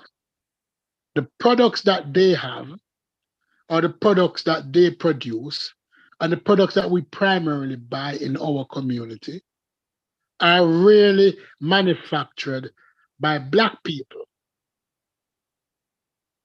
It's really manufactured by Black people because we don't have the amount of money to do specialized marketing. So although we know Black tailors and Black dressmakers and Black designers who work independently in small scale businesses, they are not generally supported because the marketing that they have cannot compete with those corporations. And let us be truthful, 95% of the corporations in America, and we're talking about the Fortune 500s, and I'll go as far as saying 99% of the Fortune 500s are owned by white people. And these white people help to determine trends. And sometimes they use Black people, aka Puff Daddy and Jordan, to be the face of their product in order to infiltrate the black market with substandard goods. Go ahead. Let me hear what you were saying. You said pause. That was No, no, me. no, no. Oh, Go ahead, bro. Go ahead. I was letting. I'm gonna let the other brother go. appreciate it. No, I mean, my questions are just for clarification and just trying to find common ground because we're putting our points on the table, and what don't rock, we'll just toss it off the table. And I just was thinking of everything you're saying, Stu, and it's ironic. It's hilarious to me because I can't take any of it personal, but I'm listening to your take on the effect of shoes and the negativity of it and how it's not even his, or not you specifically, but just people in general's own interest. You're saying that it's a think tank of corporate people, advertiser execs who are scheming marketing plans to get people to buy it, and you have an issue with them taking advantage of your people, if that's the gist I'm getting of it. But the Of same, course.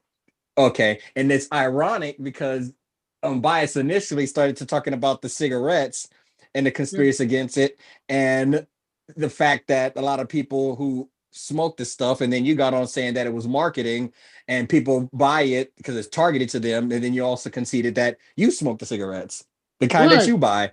So it's funny that we can condemn someone for smoking cigarettes and tell them not to do it, and tell them that someone's making them do it, or you can condemn somebody for buying shoes and tell them not to do it. But both of y'all stand in the position like, my nigga, I'm rocking my shoes, and my nigga, I'm smoking my ports. Right, cigarette. Right. Right. Right. Okay, No, I'll no, fall back. no, I love my people. I'm just saying that no, we no, both no. have No, valid no, no. points. I understand. And Okay. it might sound Okay. hypocritical. I understand what I'm saying, and I understand what he's saying. Because probably if the product was reversed, I would be on his side and he would be on my side. Because the dynamics of the conversation is sometimes determined by the product. Right? And it is what I'm not using that terminology. Is that is that oftentimes we in our community are not the masters of our pockets. That's true. I agree with that. Because sometimes you might believe that you are making a decision and But you're not. sometimes, but we also gotta concede that if we are in hell, every now and then it feels good to pour cold water on you, even if you realize that it ain't even water, it's piss. But nonetheless, you may feel good by buying those shoes and stunting and getting the attention and the respect, or lighting that cigarette and keeping you from putting your hands around this idiot's neck who keep fucking with you. Whatever it may be, we are trapped in the spot that we really have no power and authority, and we just trying to live every day and making it feel a little bit better before we end up locked up. Maybe I'm wrong. I have a more pessimistic type view of this shit. But And I would agree. I will agree with you on that pessimistic, okay. because I try to be the optimist, but sometimes it's difficult. But let us be honest. Let us be honest. Marketing has become a science now. Facts. Yeah. Marketing is a science. Just Yeah, like the drugs and the stuff that you smoke is down to a science. science. You Just like can't the stop it weed, if you want to. right? It's almost a runaway train now, where Yeah. you have to say to yourself, say, how can I unplug from the matrix? Or am I in, you remember that movie Inception? Are you in a dream having a dream? Right? When can I unplug from this bullshit that would determine that is necessary to have to achieve flow, to achieve that level of existence that can lead to happiness? When can I unplug, or how can I unplug? Because the perception that the market has developed, that I must be perceived a certain way to be generally accepted. And whether I want to be an Air Force One, the most shittiest shoes in the world, that after you wear it 3 times, it becomes misshapen, it becomes dirty, it becomes creased. Anybody in here who have a white Air Force One know that those bitches are actually one and done. Am I lying? I can get 3 out of them, but I hear you. But you tell them if you barely step, if you march in them, mean that you move your foot up, across, and down, up, You across, don't, it's a 3 in down. science. You don't tie them too tight, and you got to stuff the socks in the front in the beginning stages. You got to notice. It's just like it's like servicing your vehicle. You can have a car, and if you never take the oil change and the tune-up, and you'd be disappointed and say they got a crappy car. But personal Right, responsibility comes in there. I'm sorry, right, I'm a sneakerhead. I'm biased knows my shoe color. I am too. yeah. But I'm But recovering. I yeah, have yeah, lapses. Color schemes get yeah, me. I don't just buy the shoes. right, If it's a nice color, I'm like, right. fuck, I'm gonna drop it. Right, so you get Air Yeah, I Force, get it. I'm right? laughing. That's what And you can tell yeah, I get it. and Man, they sell you a man, shitty man, man, product. man, Stu Peas, man. He don't like no new age fashion, plain and simple. No, no, no. I love new age fashion. My favorite shoe brand is Ballet, Bally. Uh-oh. Uh-oh. I love Ballet. But the problem with Ballet is that a ballet sneakers, a simple ballet sneakers, off white, we wear with a nice jeans look neat, is $600. Right? A ballet dress shoes is $900. But if you buy a black ballet dress shoes and a brown ballet dress shoes, when you're 99, you'll still have those shoes to wear. They don't die. Right? That's my favorite shoes brand. Not buying them as I used to back in the day. Don't have that money anymore. But that's my favorite shoes brand. It was my favorite shoe brand when drug dealers used to wear them back in the 90s and 80s. I'm showing my age, right? Because drug dealers used to rock ballet sneakers. They weren't rocking Nike here because the Air Force One is the biggest garbage shoes in the world. But it is directed towards who? A sneaker that after 2 wear become misshapen, right? You cannot have an Air Force One for a year. I dare anybody to show me an Air Force One for a year, wearing it on a regular basis, and it's still crisp and nice. Why you have to throw in the last part? Never happened. But you sell it to our community for what, $90? How much are they now? 110 for a sneaker that made in Taiwan for $15? And that include material and labor?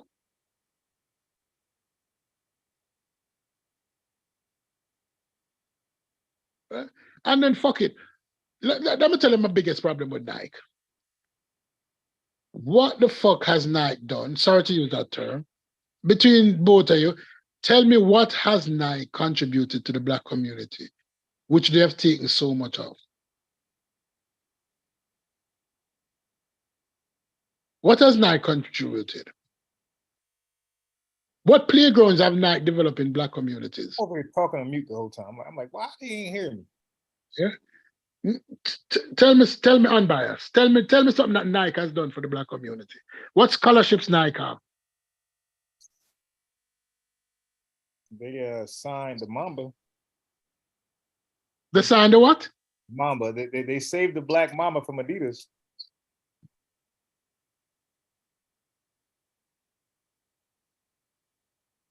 I guess you can say that they make a lot of black people millionaires, I guess.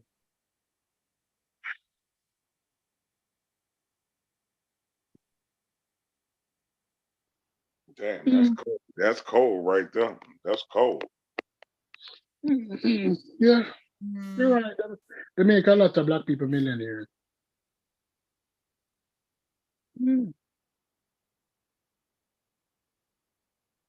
Yeah. Cold. I mean, what would you say about that, Stu Pease? What would you say about that? And they made a lot of black people millionaires. Yeah, what would you say about that? I cannot deny that. I cannot deny that. They have. Yeah, they have. I wonder, does Nelly have a contract with Nike? Who? Nelly. Remember, Air Force One wasn't saying shit before Nelly saying rocking in my Air Force One. Yeah. And but why do you have a problem with sneakers, bro? That's what I'm trying to figure out. I have a problem with everything. But I have a problem with a lot of things. But we're talking about sneakers now. I have a problem with sneakers because it's overpriced and it's Nelly ain't had no damn. Nah, Nelly Corda is a golf player. She had a contract with Nike. Yeah, I'm talking Nelly the singer who made Air Force One popular. It says that Nelly signed a 1 year. I guess it's two Nellies. I don't know which one this is, but Nelly signed a 1 year deal with Nike back in 2003. But I don't know which Nelly that is. Nelly the singer. Did Nelly the singer? Okay, who was the first ever? Nelly. Okay, let me do this. Let me do this.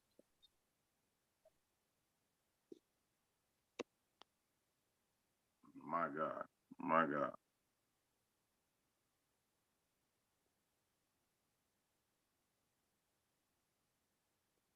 Stu Pease, everything ain't an argument, brother. No, but we're not. This is a conversation. We're not having an argument. Yeah. Everything ain't an argument, though, brother. Yeah. No, that's why I'm not arguing with it. We're just having a conversation. I'm not arguing with you.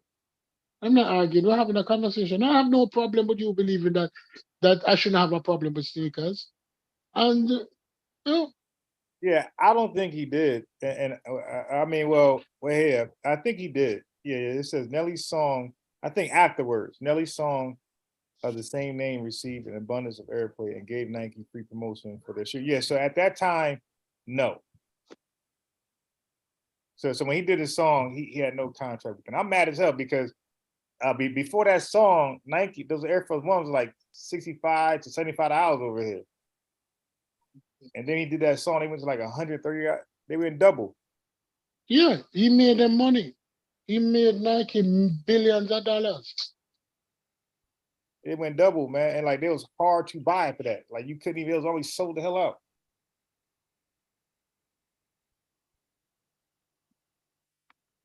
Yeah, so at the time of the song, no, it was just free promotion.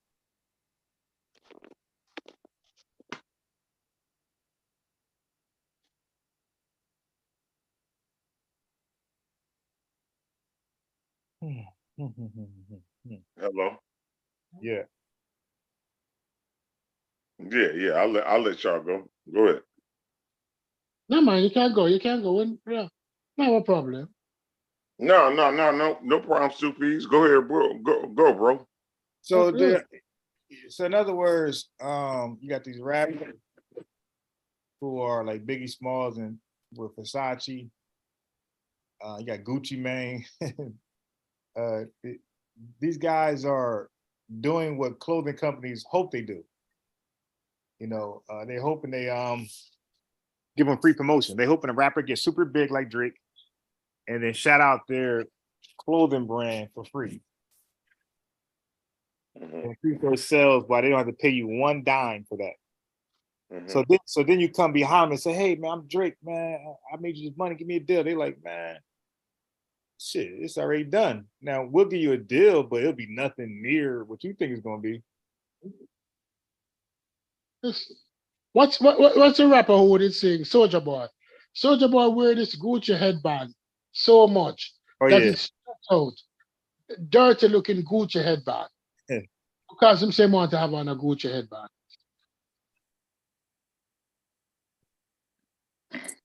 Right? Yeah, I never. Yeah, like I just never. Like yeah, unless they're getting paid, I just never knew why a rapper, because like they already appear to be rich. Like we already believe they're rich. Even they could be faking, but the fact that they're a rapper, we already think they're rich. So therefore, you don't have to wear Gucci or this. We already think you're rich, so you don't have to try to convince us more. So when Soldier Boy wears that headband over and over and over, like it make us think the opposite. Like, hey, is he rich? No, but it's the marketing, because him wearing that headband allows him to feel as if he has class.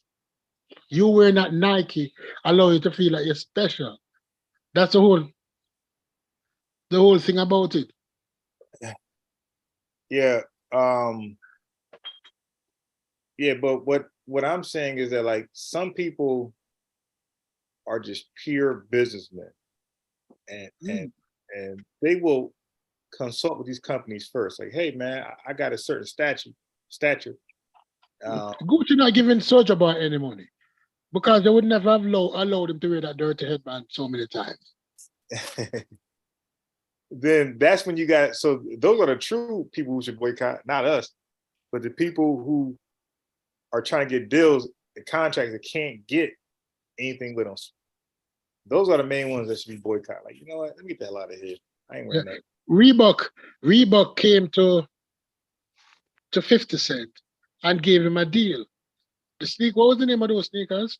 Or 50 had? G-Unit Forces. G-Unit. Yeah, 50 Cent gave Reebok gave 50 Cent a deal because it was Reebok that was making those sneakers. Right? Mm-hmm.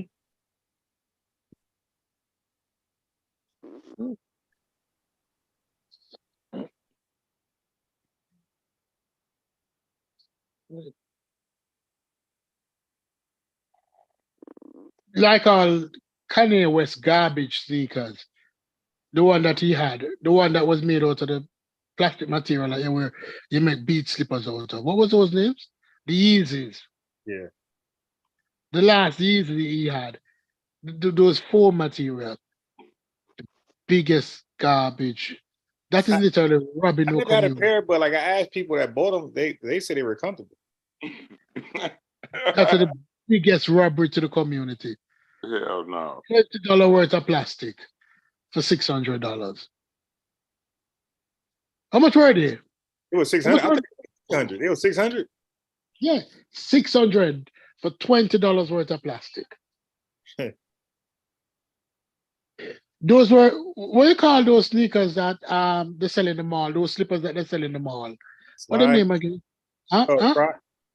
Crocs. My favorite. Those were just redesigned Crocs. And you know what, Eric, you a sneakerhead. Stupe's a former sneakerhead. Hey, yo, you say your favorite. yeah, they are. And I always wonder. I'm like, yo, so many people like myself love Crocs, where we don't even wear sneakers anymore or anything fashionable. So I'm like, why don't they just make Nike, Adidas, Gucci Crocs? And I think they're not going to do it, Stu and Eric, because it'll kill their sales for everything else they sell. No, the reason why they're not going to do it because they won't be able to sell them for $110. How much for a pair of Crocs? Now they just pay like $60. They're kind of expensive. No, they get expensive now. But back in the day, go to the 2 years, 3 years ago, it was like $35, $40 for a pair of Crocs. Right?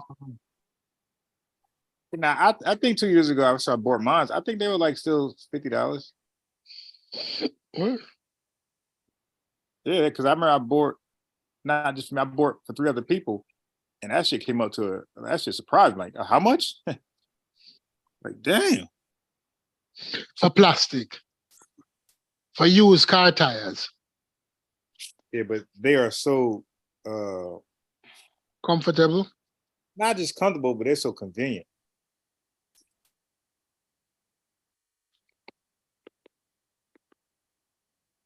It's so convenient, man.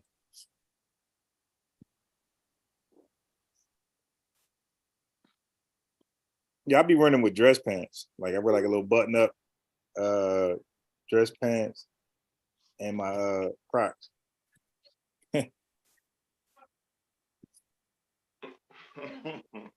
Yeah, Crocs are like the bonnets of sneakers or footwear. Yeah. Yep. That's facts. Mm-hmm.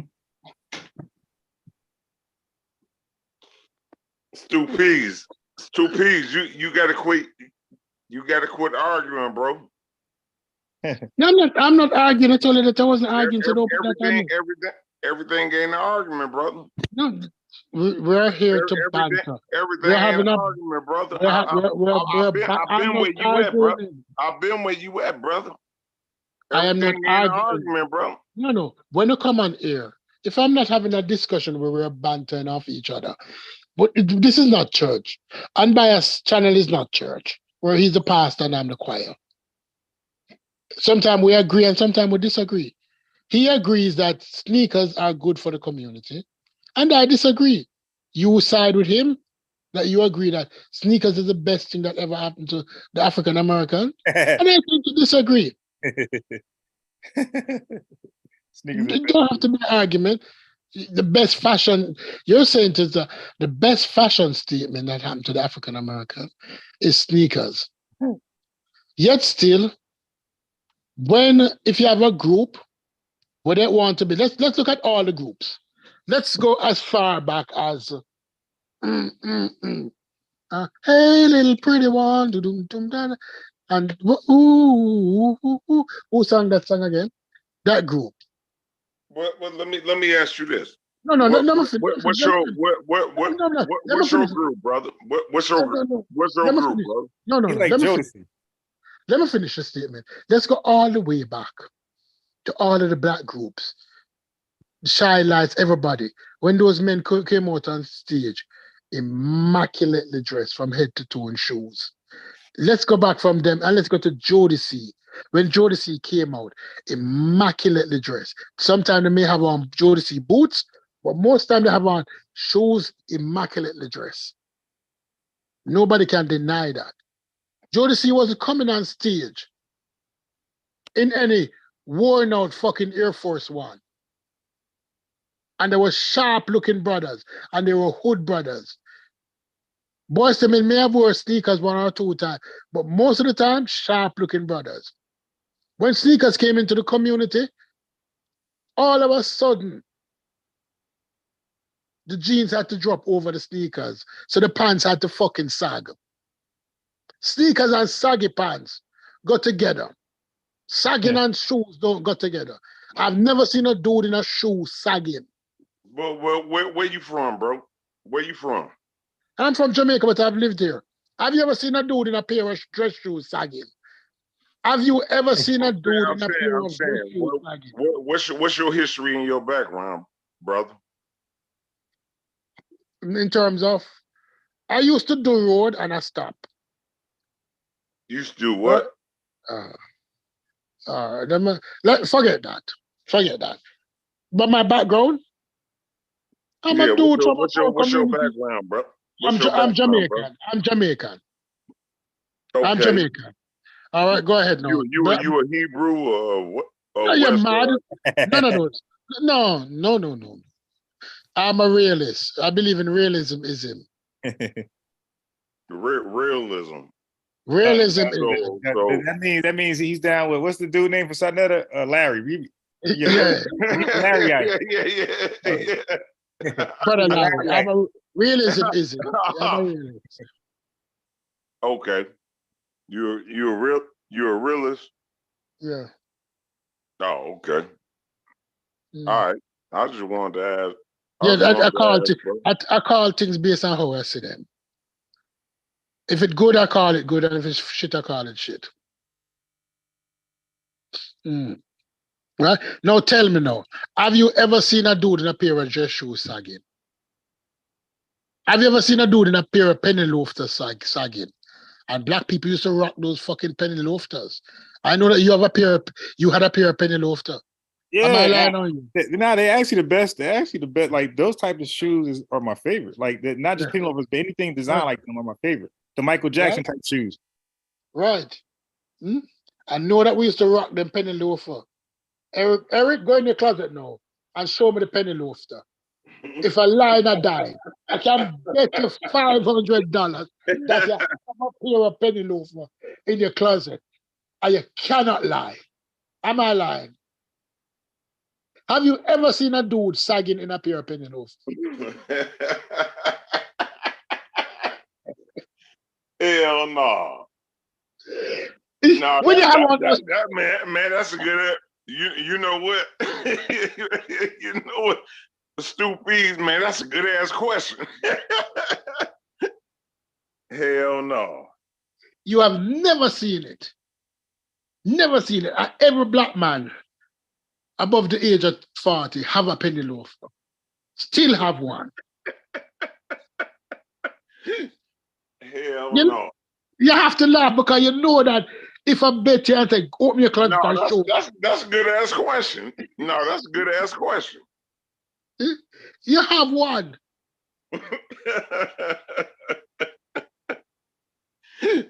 Hell no. When you polish those and brush them up and put on your pants and put on your button up and throw on your jacket, sharp like a razor blade. Never seen a dude in penny loafers or sagging. Never. Never. Hell no. But Hell no. I can tell you why. You want to know why? Why? You want to know why? Also, Eric. Yeah. Go ahead, bro. Because it defeats the purpose of the penny loafers. You wear the penny loafers so they can see your socks. So if I'm sagging, you might. Yeah. I was gonna tell them in a minute. I was gonna tell them in a minute. It defeats the purpose of my socks being shown.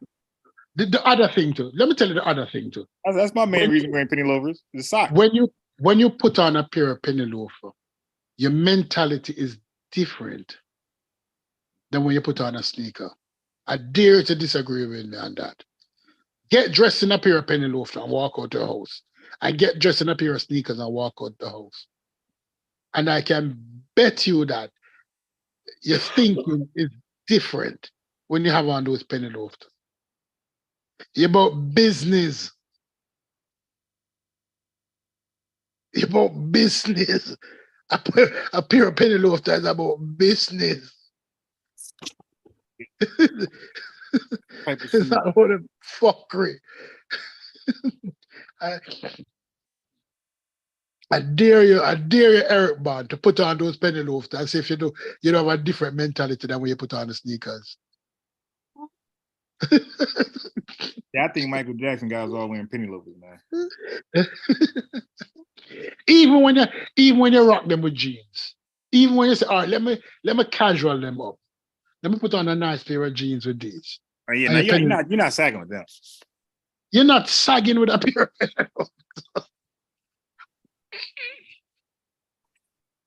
Yeah, no, you're not sagging with the penny loafers.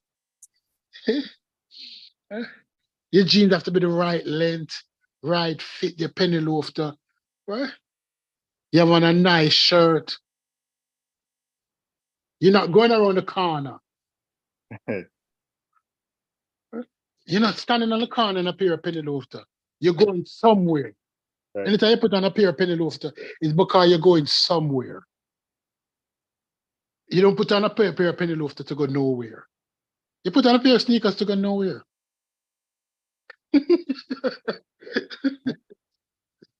You can't rebut no, Eric. If you don't agree with me, say you don't agree with me. I'm biased. Am I No, lying? I hear what you. No, I hear what you, bro. Harry be rocking those thong flip flops. He don't know nothing about no damn penny loafers.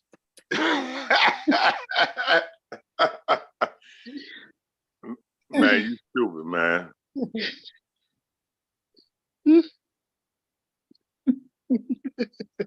Yeah, but yeah, I was thinking about that though.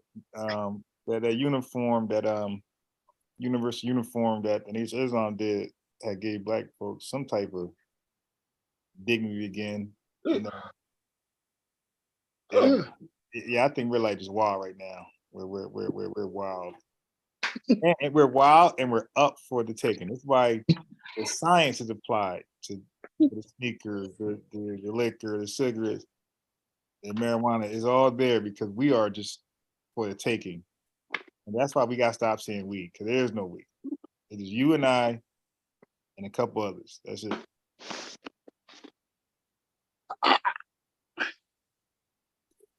Hey, Stu. Yeah. Look at your we. Hold on. Let me show you your we. All right. This is your we right here. This is your we. This black man is getting air in his tire. These four right here decide, you know what? Let's get them. 4 guys can't rob this dude for. I'm thinking for his car. They don't even care for his money. They just want his car because this car is stolen. And I guess it's hot right now. They're trying to exchange cars. So black man, like they ain't target somebody white, Hispanic, Chinese, Jewish. They see another black man as the op. They don't know this guy from anywhere. But this is your we right here in this car. That's your we that everybody's trying to link up with and be woke with. Share the screen. You're not sharing the screen.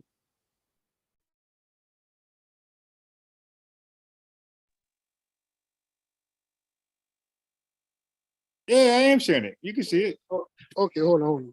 He made me. I'm like trying to share something else. Like, wait a minute.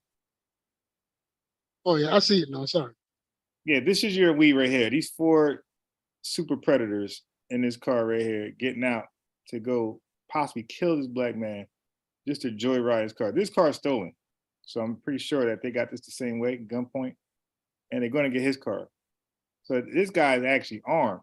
So he's seen them come out. He's shooting back, and they actually shot back at him. They're going to kill him for his car. They're mad that he's defending himself. But this is your week. This is why I don't do the week thing. It's the week. And still, I got one for you right here, man.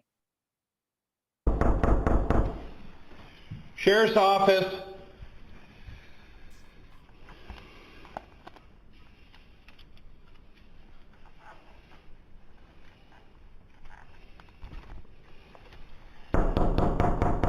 Sheriff's Office, open the door, please. Listen to what he says.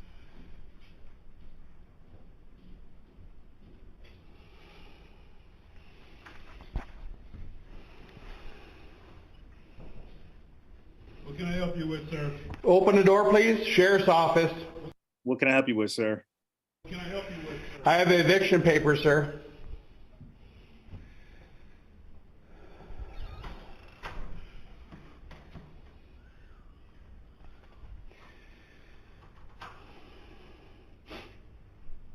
Open the door, sir.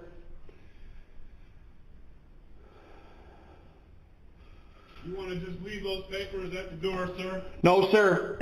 We'll be making it. Leave the eviction papers at the door. And so there's a couple ways the sheriff come to your house.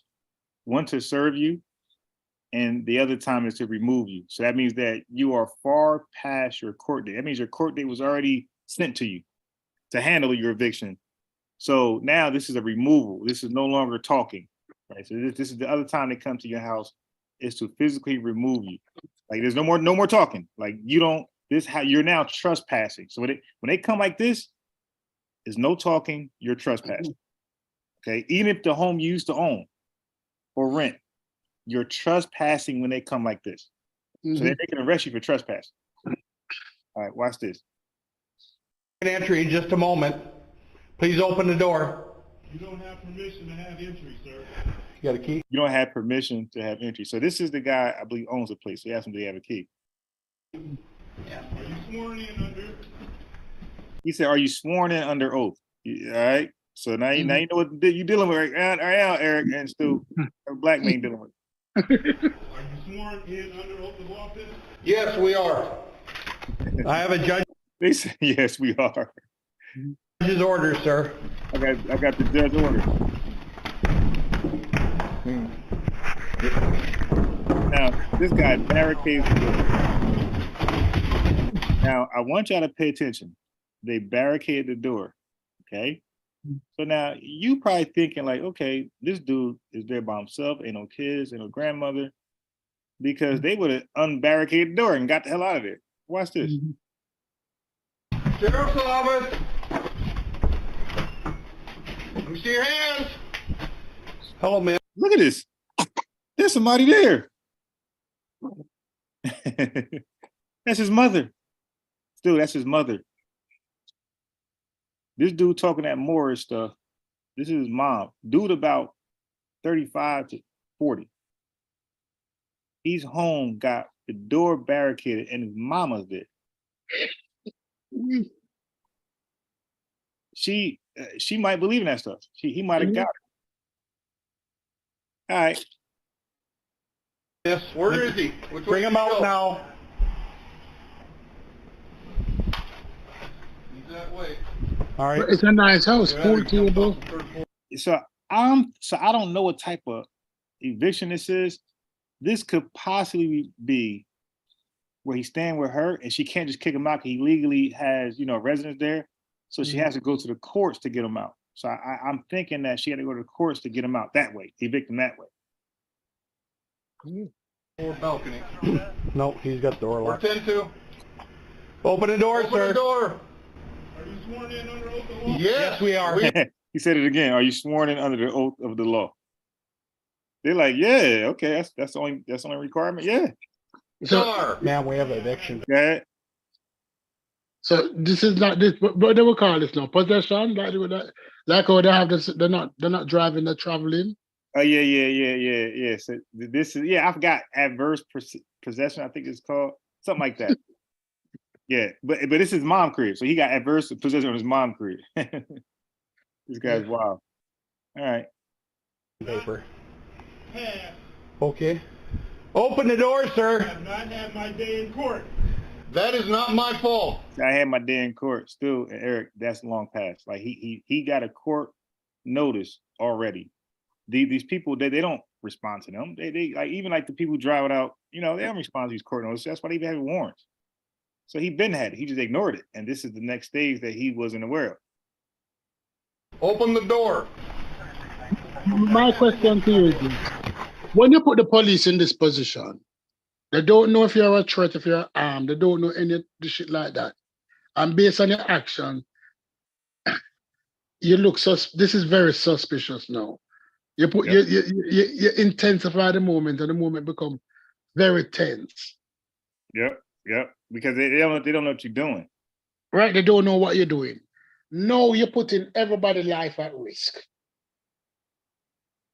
Sir, you need to open the door or you will go to jail. I am not going anywhere. You need to open the door or you will go to jail. I'm going to kick it. Go. Right? So now this police, they gone out. Right? What other position they put the police officer in? Right. So if him get shot and killed now, what, we're going to demonstrate? Yeah. Black Lives Matter.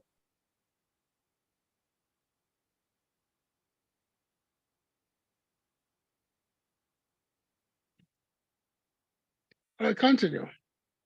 So it was a shootout. The guy had an AK-74, big old gun. Now, how did he get that past mama? So mama never know that him have an AK-47 in the room?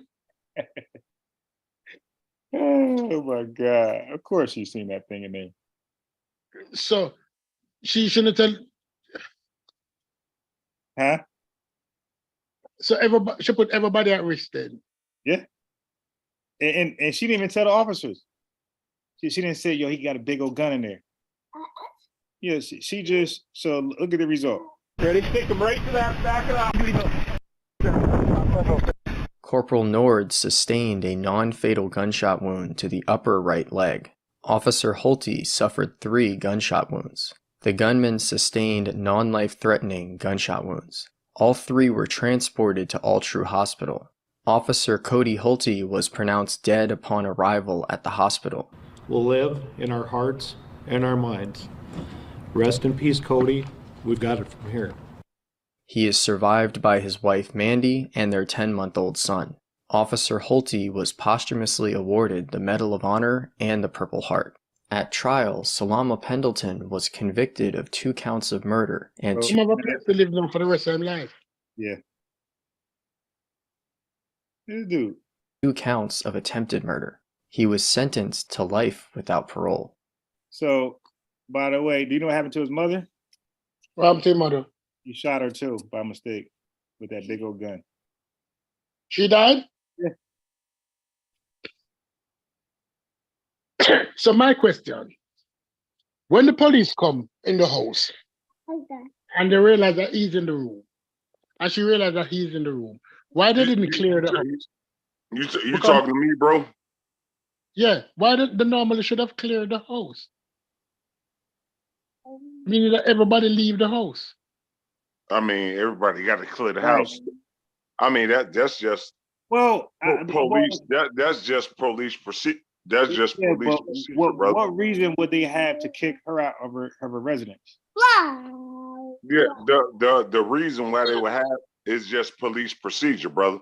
Nah, they're serving an eviction, and it's for her son. So she looking like, and like they don't see that as like a threat, you know, like he's armed and dangerous. No, they gotta get one thing about it, brother.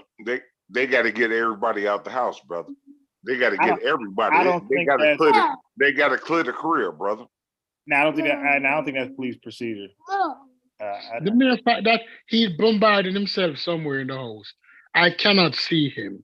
No, but that's more to the reason what you want to have the mother there to try to help coerce him out the room. The problem with it, the fundamental problem with it is this, is that they made a lot of mistakes. Because once you start talking to somebody, and then the what the word is now? Like they're resisting, because he was resisting. He put up a resistance. He was inside, he said he's not coming out. So that's resisting. I would have to step back and approach it from a different way. They should have asked her, does he have any guns? That's what they should have asked her. Like once he barricaded himself and was aggressive saying, I ain't coming out. That's when they supposed to have a simple question. Ma'am, does he have any guns in there?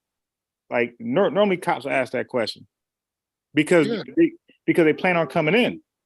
Right. You're planning on going in a situation. Right. He might have a knife. He might be up above the door jamb with a knife in his hand, waiting until you come across to jump and stab you. Right. And guess what? If they went in all blazing and killing, it would be, Black Lives Matter. Yep. It's like a simple question. Please get out of the car. Mm-hmm. Right. I'm not getting out of the car. Not knowing that once the police ask you to get out of the car, that's a legal order. That's a legal order. He asked you to get out. You have no other recourse than to get out, or he can take you out. Right. Yeah. Well, Why am I going to get beat up? I'm going to come out of the car. Yeah. Get your window smashed and all that type of stuff. They drag you out through the window.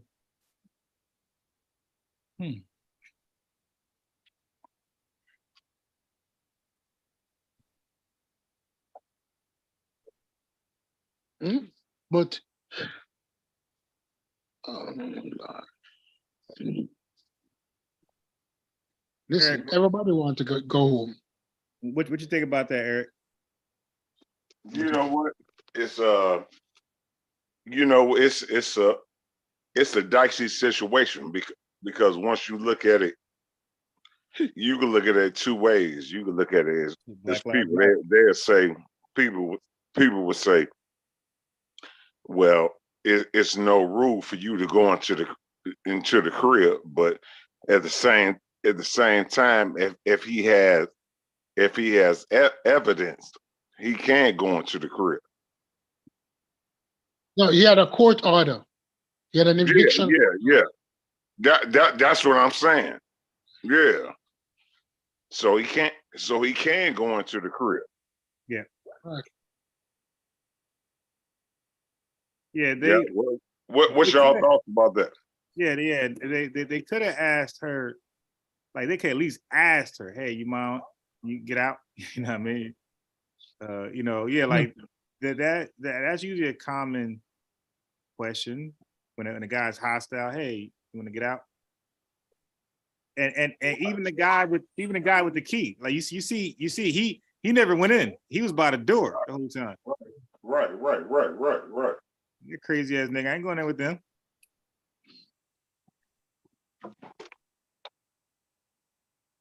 Yeah. So it's kind of a they're gonna have to show it up in court. That's when you got to have lawyers. You got to have good lawyers, brother.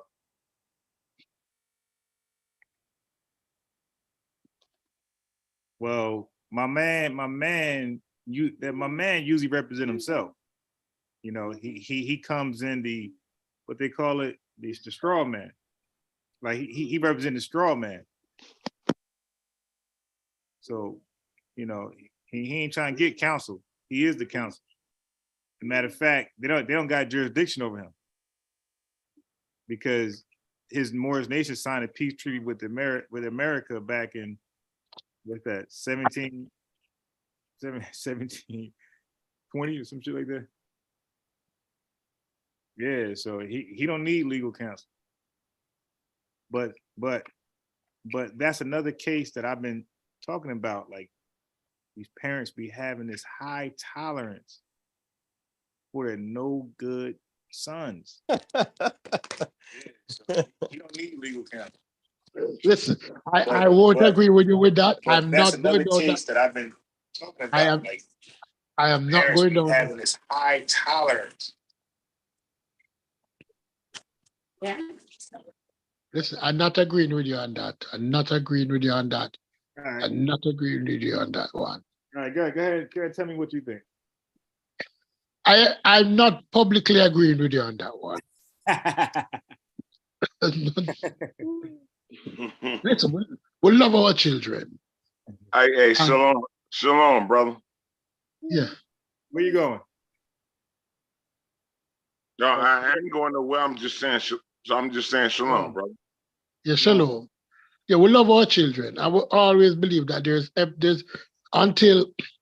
there's always opportunity for redemption. We believe in redemption, that our child can turn around and become a much better child. Millionaire? Huh? He can Right? turn millionaire. We believe in outcomes, right?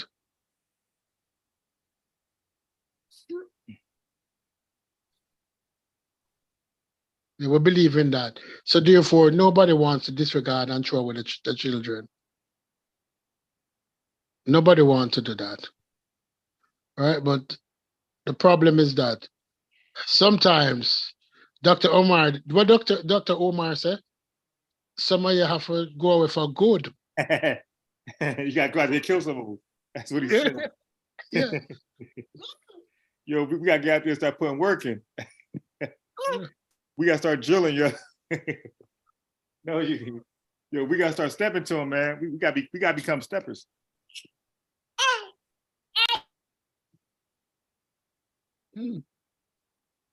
Hey, Wemby play against Miami, he had 23 points.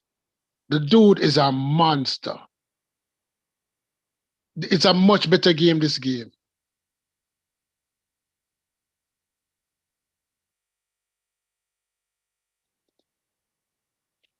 I'm over here talking on mute. You said 23 points? Yeah. What was his field goal attempts? Makes? I don't know. He never make a lot of field goals at him. He was more a facilitator. Okay. Yeah, I gotta check the highlights out. I gotta look at his highlights. The dude can shoot from anywhere. Yeah.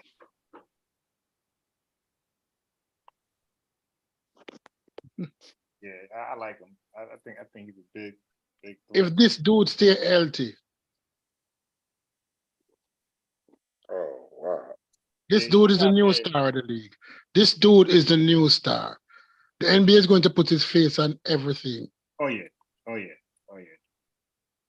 He's going to become the Patrick Mahomes of the NBA.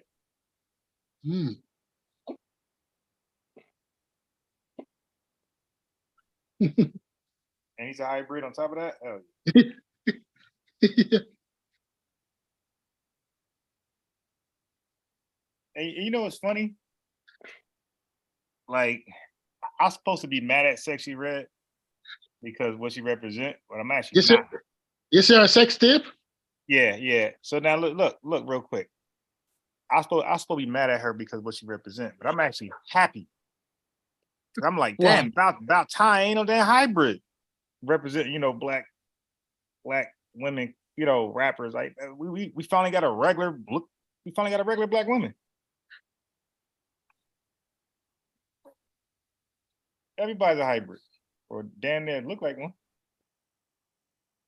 There's no true black representation like that.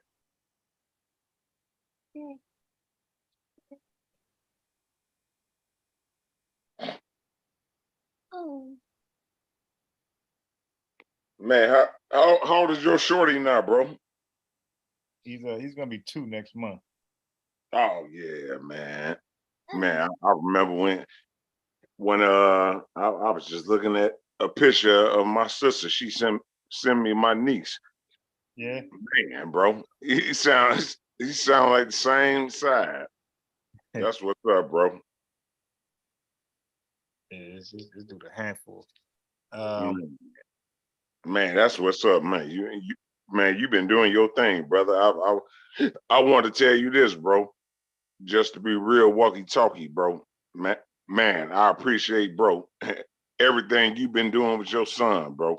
Because a lot of our people, man, they won't deal with their kids, brother. Right.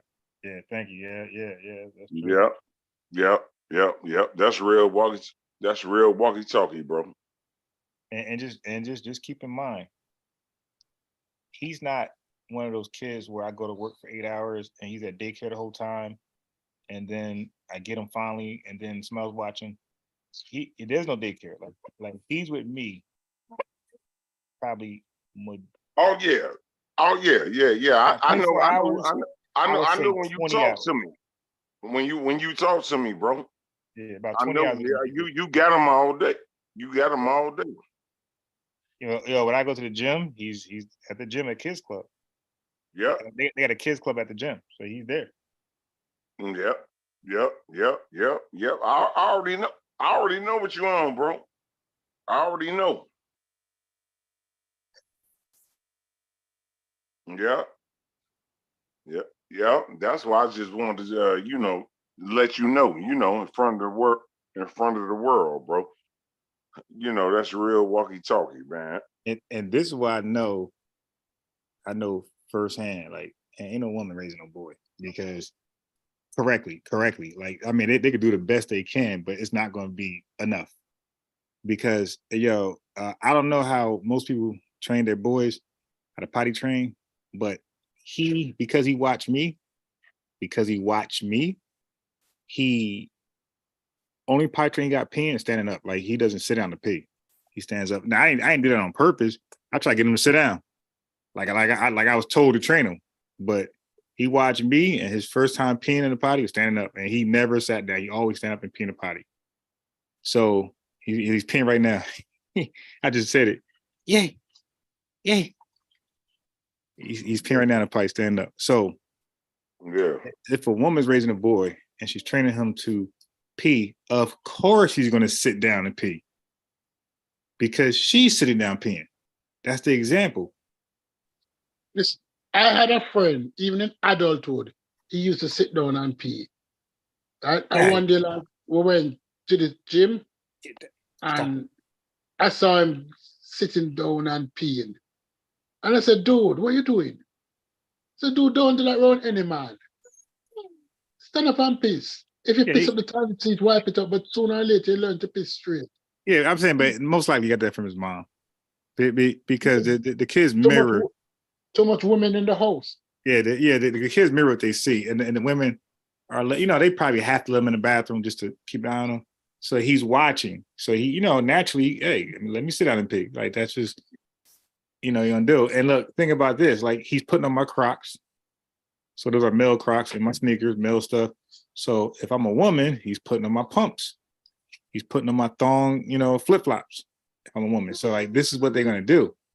And he see me like brushing my hair. So he try to brush his hair. Now, if you're putting on lipstick, what he's gonna do? He's gonna put on lipstick. What? Yeah.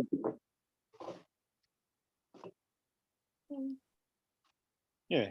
He's like literally. So now look, check this out. I'm not done there. So when I bring him to the park, like, so a lot of times we have conversations. Stu Pease in high school is talking like during like 4 p.m., 5 p.m. And I know they had to hear the basketball. Like they was doing most of the talking. I was on mute. They had to hear the basketball. I was like playing basketball, like, dribbling, taking shots and stuff. So what he's gonna do? He's out there taking shots with me. Now check this out, Eric. So now when he wants to go on the sliding board, he's bringing me up there too. Yeah. Because I'm fit. I'm fit. Now, what big old woman, I ain't saying all women with kids are fat, but a lot of them are. What big woman is going to get on that sliding board with them? They're not. because I'm fit and in shape, I'm able to squeeze up there and get on the sliding board with them. I'm talking about after him. I don't go with them. Yeah, so, but if you're big and obese, you're not doing that. So you're not active. So therefore, he's not active. So now you got an obese child. So like this is how this, because in Black culture, like we are obese now, and our children are obese because we're obese. They're gonna follow after our pattern. We eating all day, doing nothing, inactive. The child inactive, doing nothing all day. I mean, it's sad. Like I go out, I see the kids just fat. Mom got a big ass, what's that thing called, calate, and the kid 7-year-old got a big ass calate. Oh, that shit they be drinking. Big old weight gainer drink. And so, but I'm observing this as he's getting older. I'm like, damn, so if he's a boy, and if I was a single parent mom, he'll be still mimicking me. And he'll be still inspired or uninspired based upon what I get into. Right. So like a lot of people do not move like that. Like, matter of fact, when I go to the park, the reason why I can say this is because I see the other kids with their parents, the Black people with their parents. And like, I'm the only like dad. I mean, like, unless you have a couple.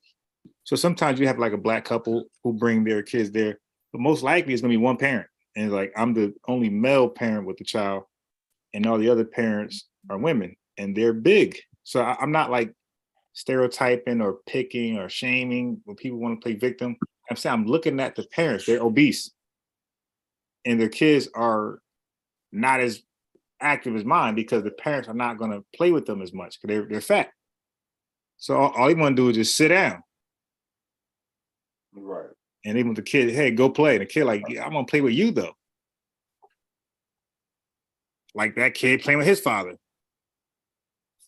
You dig? And so it's a terrible cycle, man. Like parents gotta understand, like, yeah, when you are out of shape and big, you're not gonna be active, but your 2-year-olds, they're gonna be very active. 3, they're gonna want to run around. Yeah, I hear you. I was just looking at my my niecey pool down there Okay, in come, come, Nashville. come, I was talking to my brother-in-law, and I was like, man, you know, she looked real slim. You know, I was raised as a, you know, as I was a bigger brother. You know what I'm saying? I was just a bigger brother. You know? Yeah. Yeah.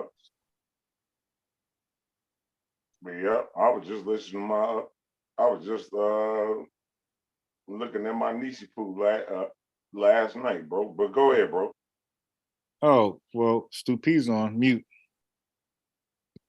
So I might have some Bible questions for you. Go ahead, bring it out, bro. Lamentations chapter 5. You want me to share my screen?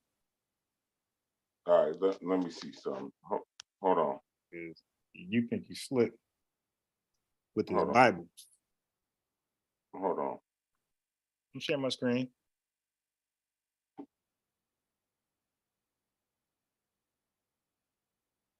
All right, go ahead, bro. Do you see my screen?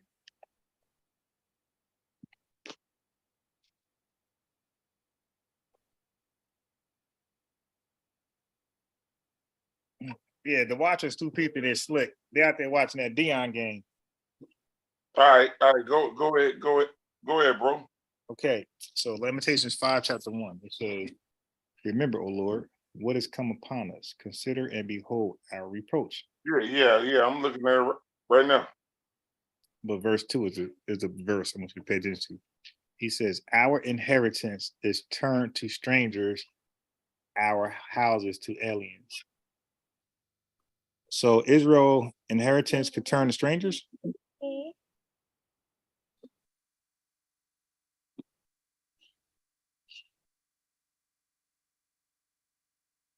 Right?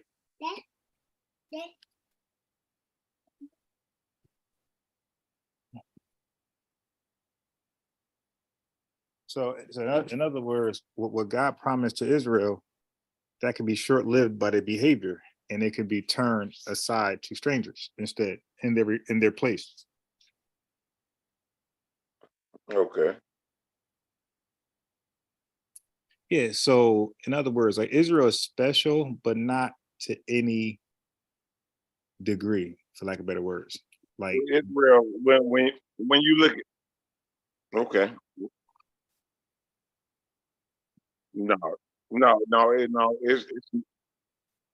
It's not sure, Will. When you look over there, shit. when you look over there and that Zechariah 2:8. All right, hold on. Oh, you get a rabbit hole. Let me go to Zechariah 2:8. I smell a rabbit hole. I smell something out of context. No, you could look over there in that Zechariah 2:8, brother. Okay, now this is way after Lamentation. Okay, so for thus said the Lord of hosts, after the glory hath he sent me unto the nations which spoil you. For he that toucheth you toucheth the apple of his eye. Yeah, but bro, this is only as long as Israel is like listening to the Lord. But the reason why their inheritance will be turned to strangers is because they're not listening, they're not obeying. So they are rejecting, the Most High, like they have always done. And this is why the Most High constantly divorced them and penalized them and put them in the midst of the Gentiles because their horrible behavior and their horrible obedience. Had they been obedient from the start, they'll be ruling the nations. All this stuff wouldn't be happening. Like these inspiring words wouldn't even be there had they been obedient from the beginning. Hey. Oh, okay. So the fact that this is even there, this is the Most High trying to communicate to Israel, like, yo, listen, you are special, but the special, you're special with limitations. Like it's not forever. Like there's an expiration date on you being my children, my chosen, my only begotten for this heirship. Like there's That's not forever. There's an expiration on that. So it's okay. Okay. I ain't gonna argue with you. I Yeah. got you. Because if it was forever, then why? What's the rush? What's the rush to get it now? His patience would be more. He would have more patience. He'd be like, "Oh, nah, it's all right. They'll get it. Leave him alone." But nah, like even Moses was killing them left and right when they built the calf. You know, like everybody patience was growing thinner and thinner for Israel. Like, yo, man, we gotta start killing these niggas off, like Dr. Umar style. Okay. We gotta take these niggas out. Evil as hell. So that was an interesting verse. I got another one for you. All right, go ahead, bro. Okay. So can you see my screen now? I'm looking at Jeremiah chapter 49. Yeah, go ahead. Okay, he says, concerning the Ammonites, thus said the Lord, had Israel no sons? Had he no heir? Wait a minute. Where you at right now? This is the 49th chapter of Jeremiah. Okay. Okay. So concerning the Ammonites, thus said the Lord. So the Lord is speaking. Get down. So the Lord is speaking. Right. He said, hath Israel no sons? Hath he no heir? Why then do their king inherit Gad? His people dwell in his cities. Okay, you can look over there in that Hosea chapter 11 verse 1. And that's going to explain this? Yeah. Yes. You're gonna look over there and see that right now. Let me see what you're talking about.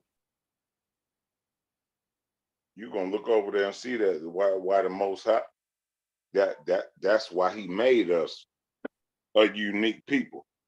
You're gonna see that right now. You're gonna see that right now, brother. Go You get say that. you say major unique, or were you already unique when he chose you? Yeah. We was already unique. Stop that. Unique.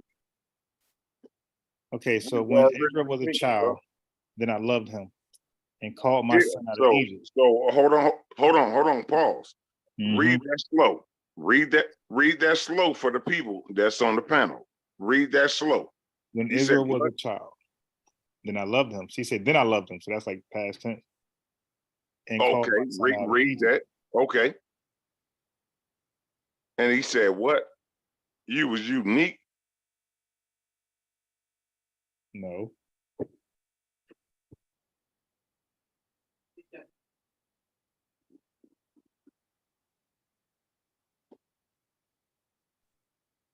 No, it said nothing about unique here. Stop. Go ahead, keep reading, bro. As they called them, so they went from them, they sacrificed unto Baalim and burnt incense to graven images. I told you. Yeah, these guys, they're like 2-year-olds. All right, hold on. You gotta give me a second. I gotta get them ready for bed. All right. I'm trying to do 2 at one time. All right, I got you, bro.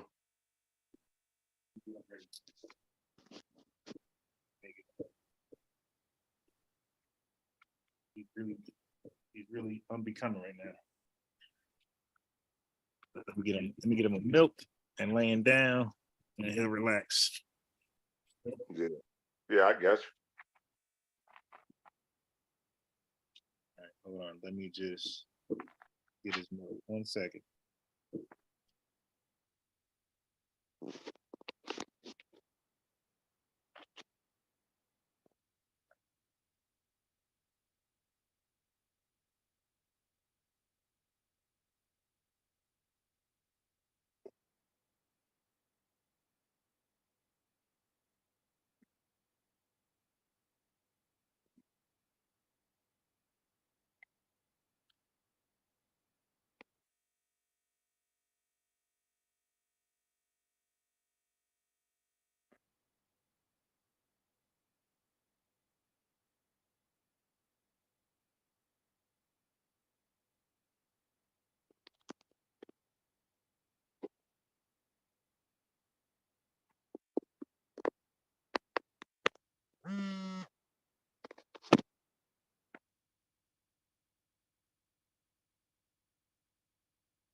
I'm over here laying him down out of pamper, man. Damn. Almost made that mistake. What's the word, bro?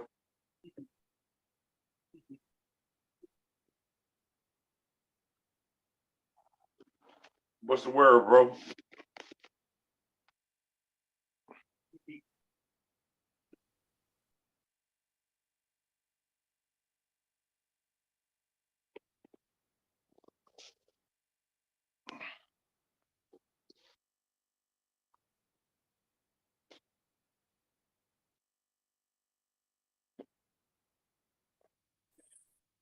Let me get this going real fast, and then we're on.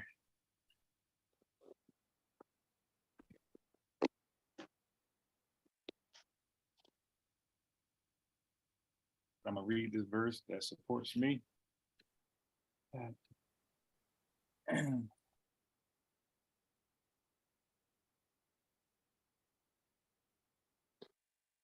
See, lay down, lay down.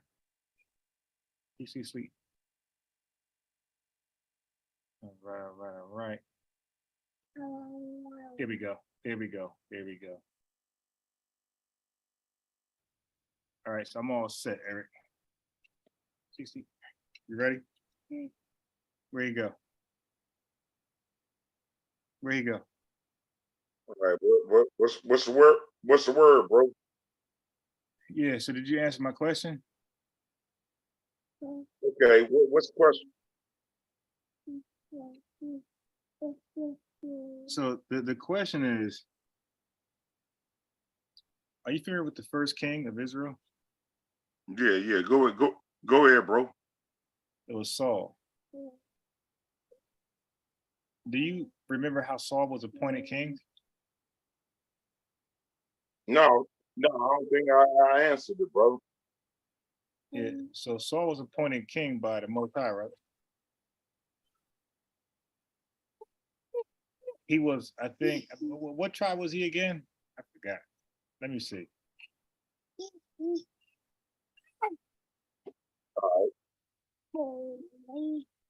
Yeah, go ahead. Wait, hold on, because I think you forgot.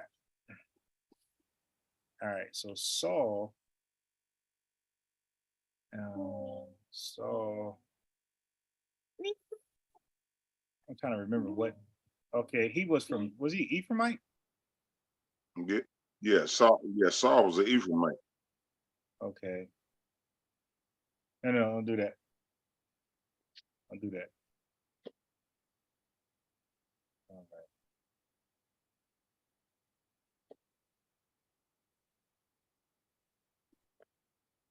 right. Wait. No, Saul's a Benjamite.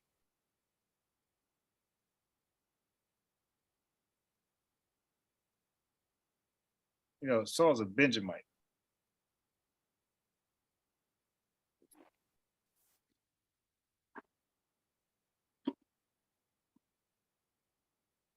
All right.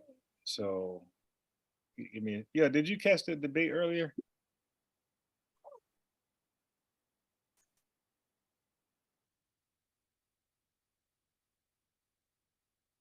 Let me see if I got a.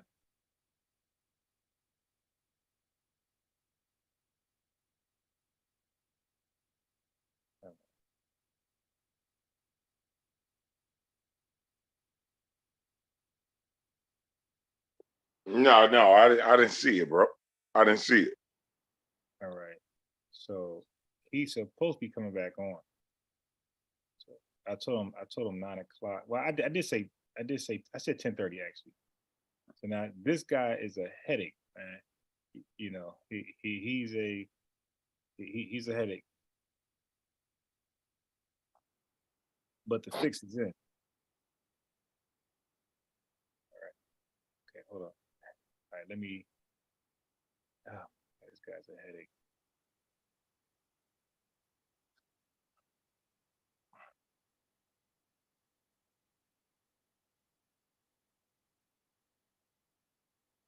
Are you familiar with the group Sakari? Yeah, Sakari, yep. What do you think about them? You know, they remind me, you know, when I was younger, brother, when I was in my 20s. Okay. Yeah.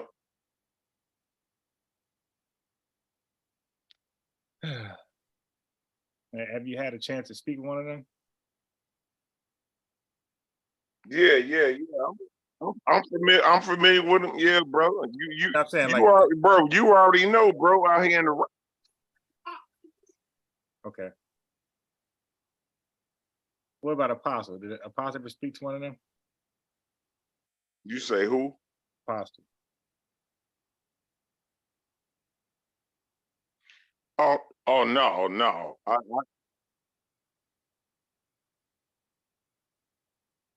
He said, all right. Zane said he don't like Crocs. All right. So when I debate these guys, Eric, my new name is Father Swazi.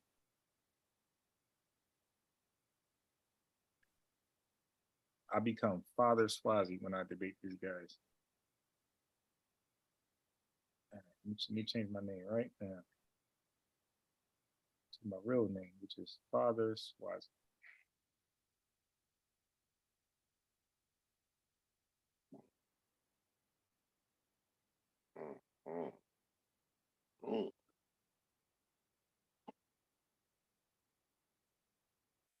Mm. Oh, okay. Oh, okay.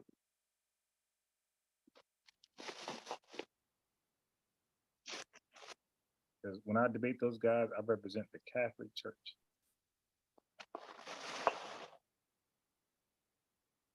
All right, so I got that. So, okay, let me see if the guy's around. Oh, this guy is a headache. I hope you got some tea near you.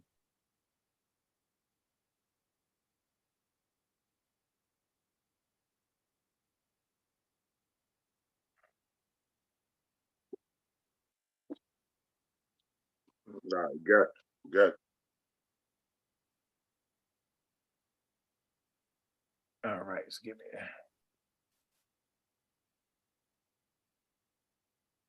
Yeah, I'm gonna try to get these guys on and off. I'm not gonna try to be all night with these guys because I got so many lined up.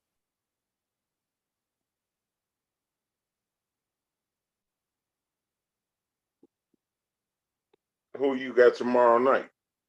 Who you got? Gorilla Hebrew.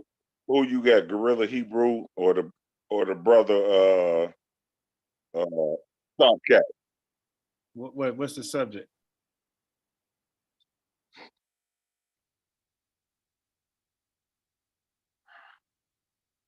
You say what? What's the subject?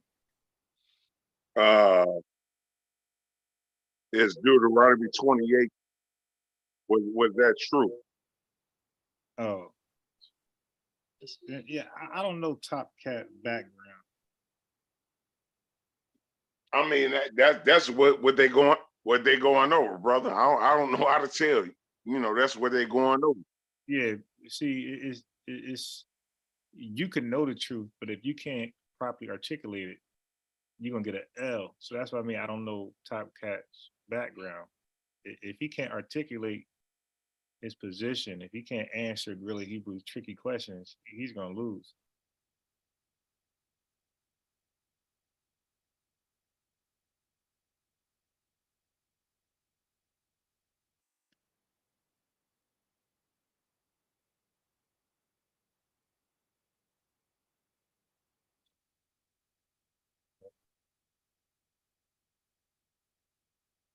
Okay, hold up. I got a brother. Right.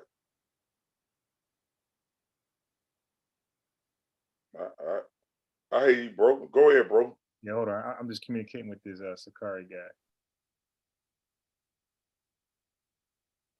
What are you going, man? Tell them to get into the track. I'm gonna tell him to get on the panel. Yeah. And panel. Yeah, my bad. And yeah, I'm taking a whole different approach with these guys. So I'm arguing like I normally don't argue Isaiah chapter 7:14. Yeah, shalom, bro. Shalom, brother. Yeah, shalom. But now I'm arguing Isaiah 7:14.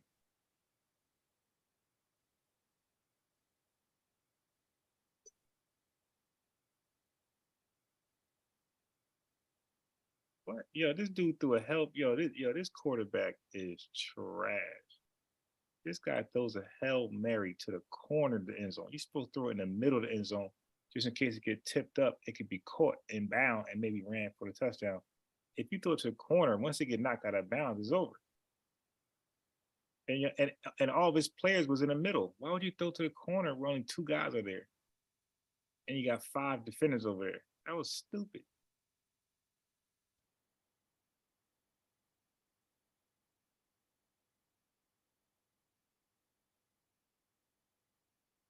All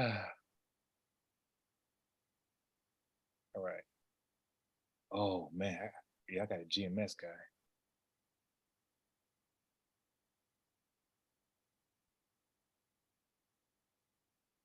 I haven't debated too many of those guys. Now, these guys be running like hell, man. These GMS guys, they don't debate their doctrine, but their doctrine is so all over the place.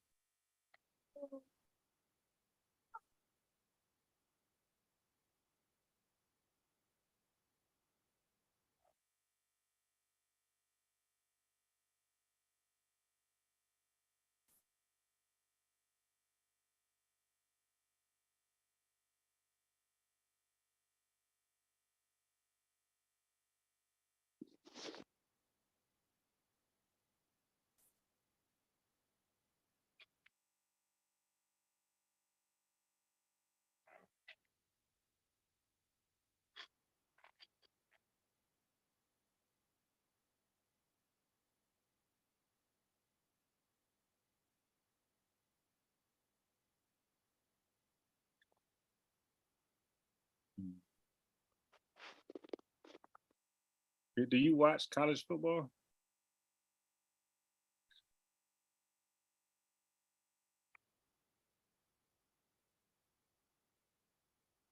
I don't think you do.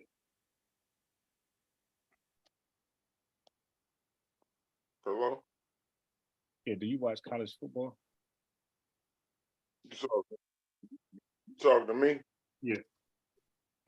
Yeah, absolutely. Are you a fanatic or you just watch it sometimes? No, I just watch it sometimes, you know. Yeah. You say what? I said because that's where the Watcher and Stu Peas are at. Yeah. Shalom, brother. Yeah, it didn't come on just yet though. But I got it on a separate TV on mute. Yeah. It ain't like I watch it, every day. Right. I got you. Yeah. I catch it. I catch the big games when I can. Yeah. Shalom, brother.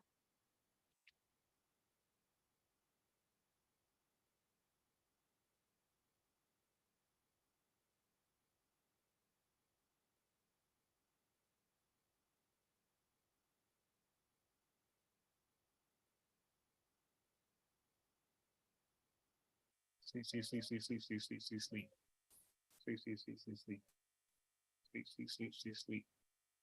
Mm-hmm. Get sleepy.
Come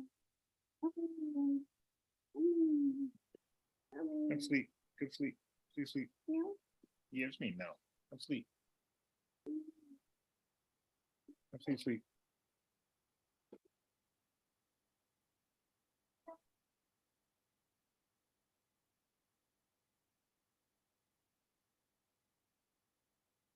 I ain't even want to go to sleep, man. It's gonna be a long night.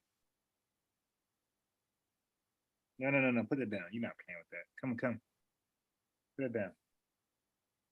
No, no, no, no. Let that go. You're not playing with this. No, no, no. Stop. You're not doing this to me. No, no, no, no, no, no. No. Come. No, no, no, no. You gotta get sleepy. You gotta get sleepy, Yugi. Come. Yeah, come. Come, come. Come, you fight to sleep. Come, come. Come.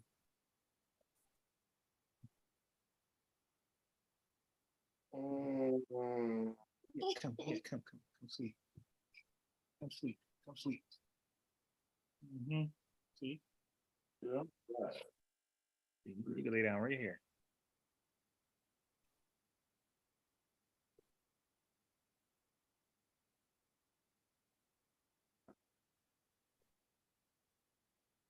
Hmm.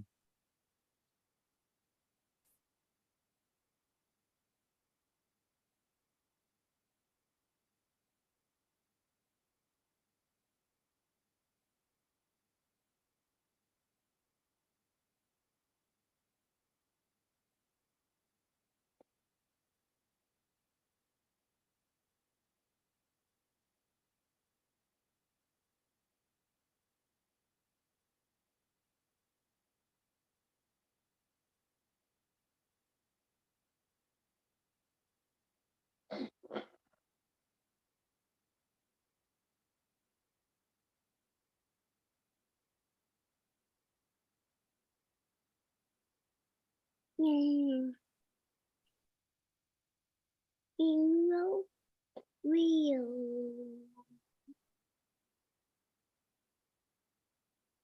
want to go to sleep.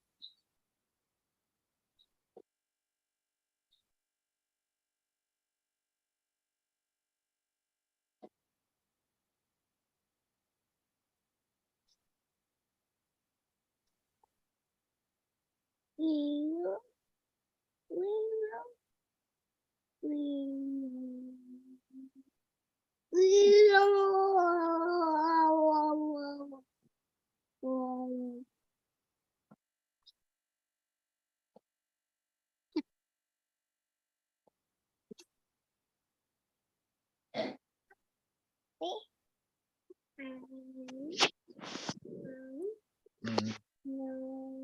Mm-hmm. Mm-hmm. Mm-hmm.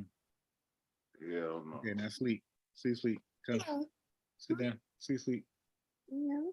Yeah. What you mean no? Sleep, sleep. No. Come, come. No. No. Come sleep. Sleep, sleep.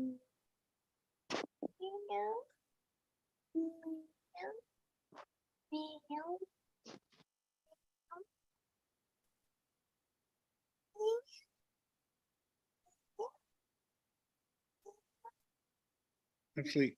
Sleep, sleep. All right. All right, all right. Let's go.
I'm gonna close the live so I get him to sleep. I'm gonna go back live again.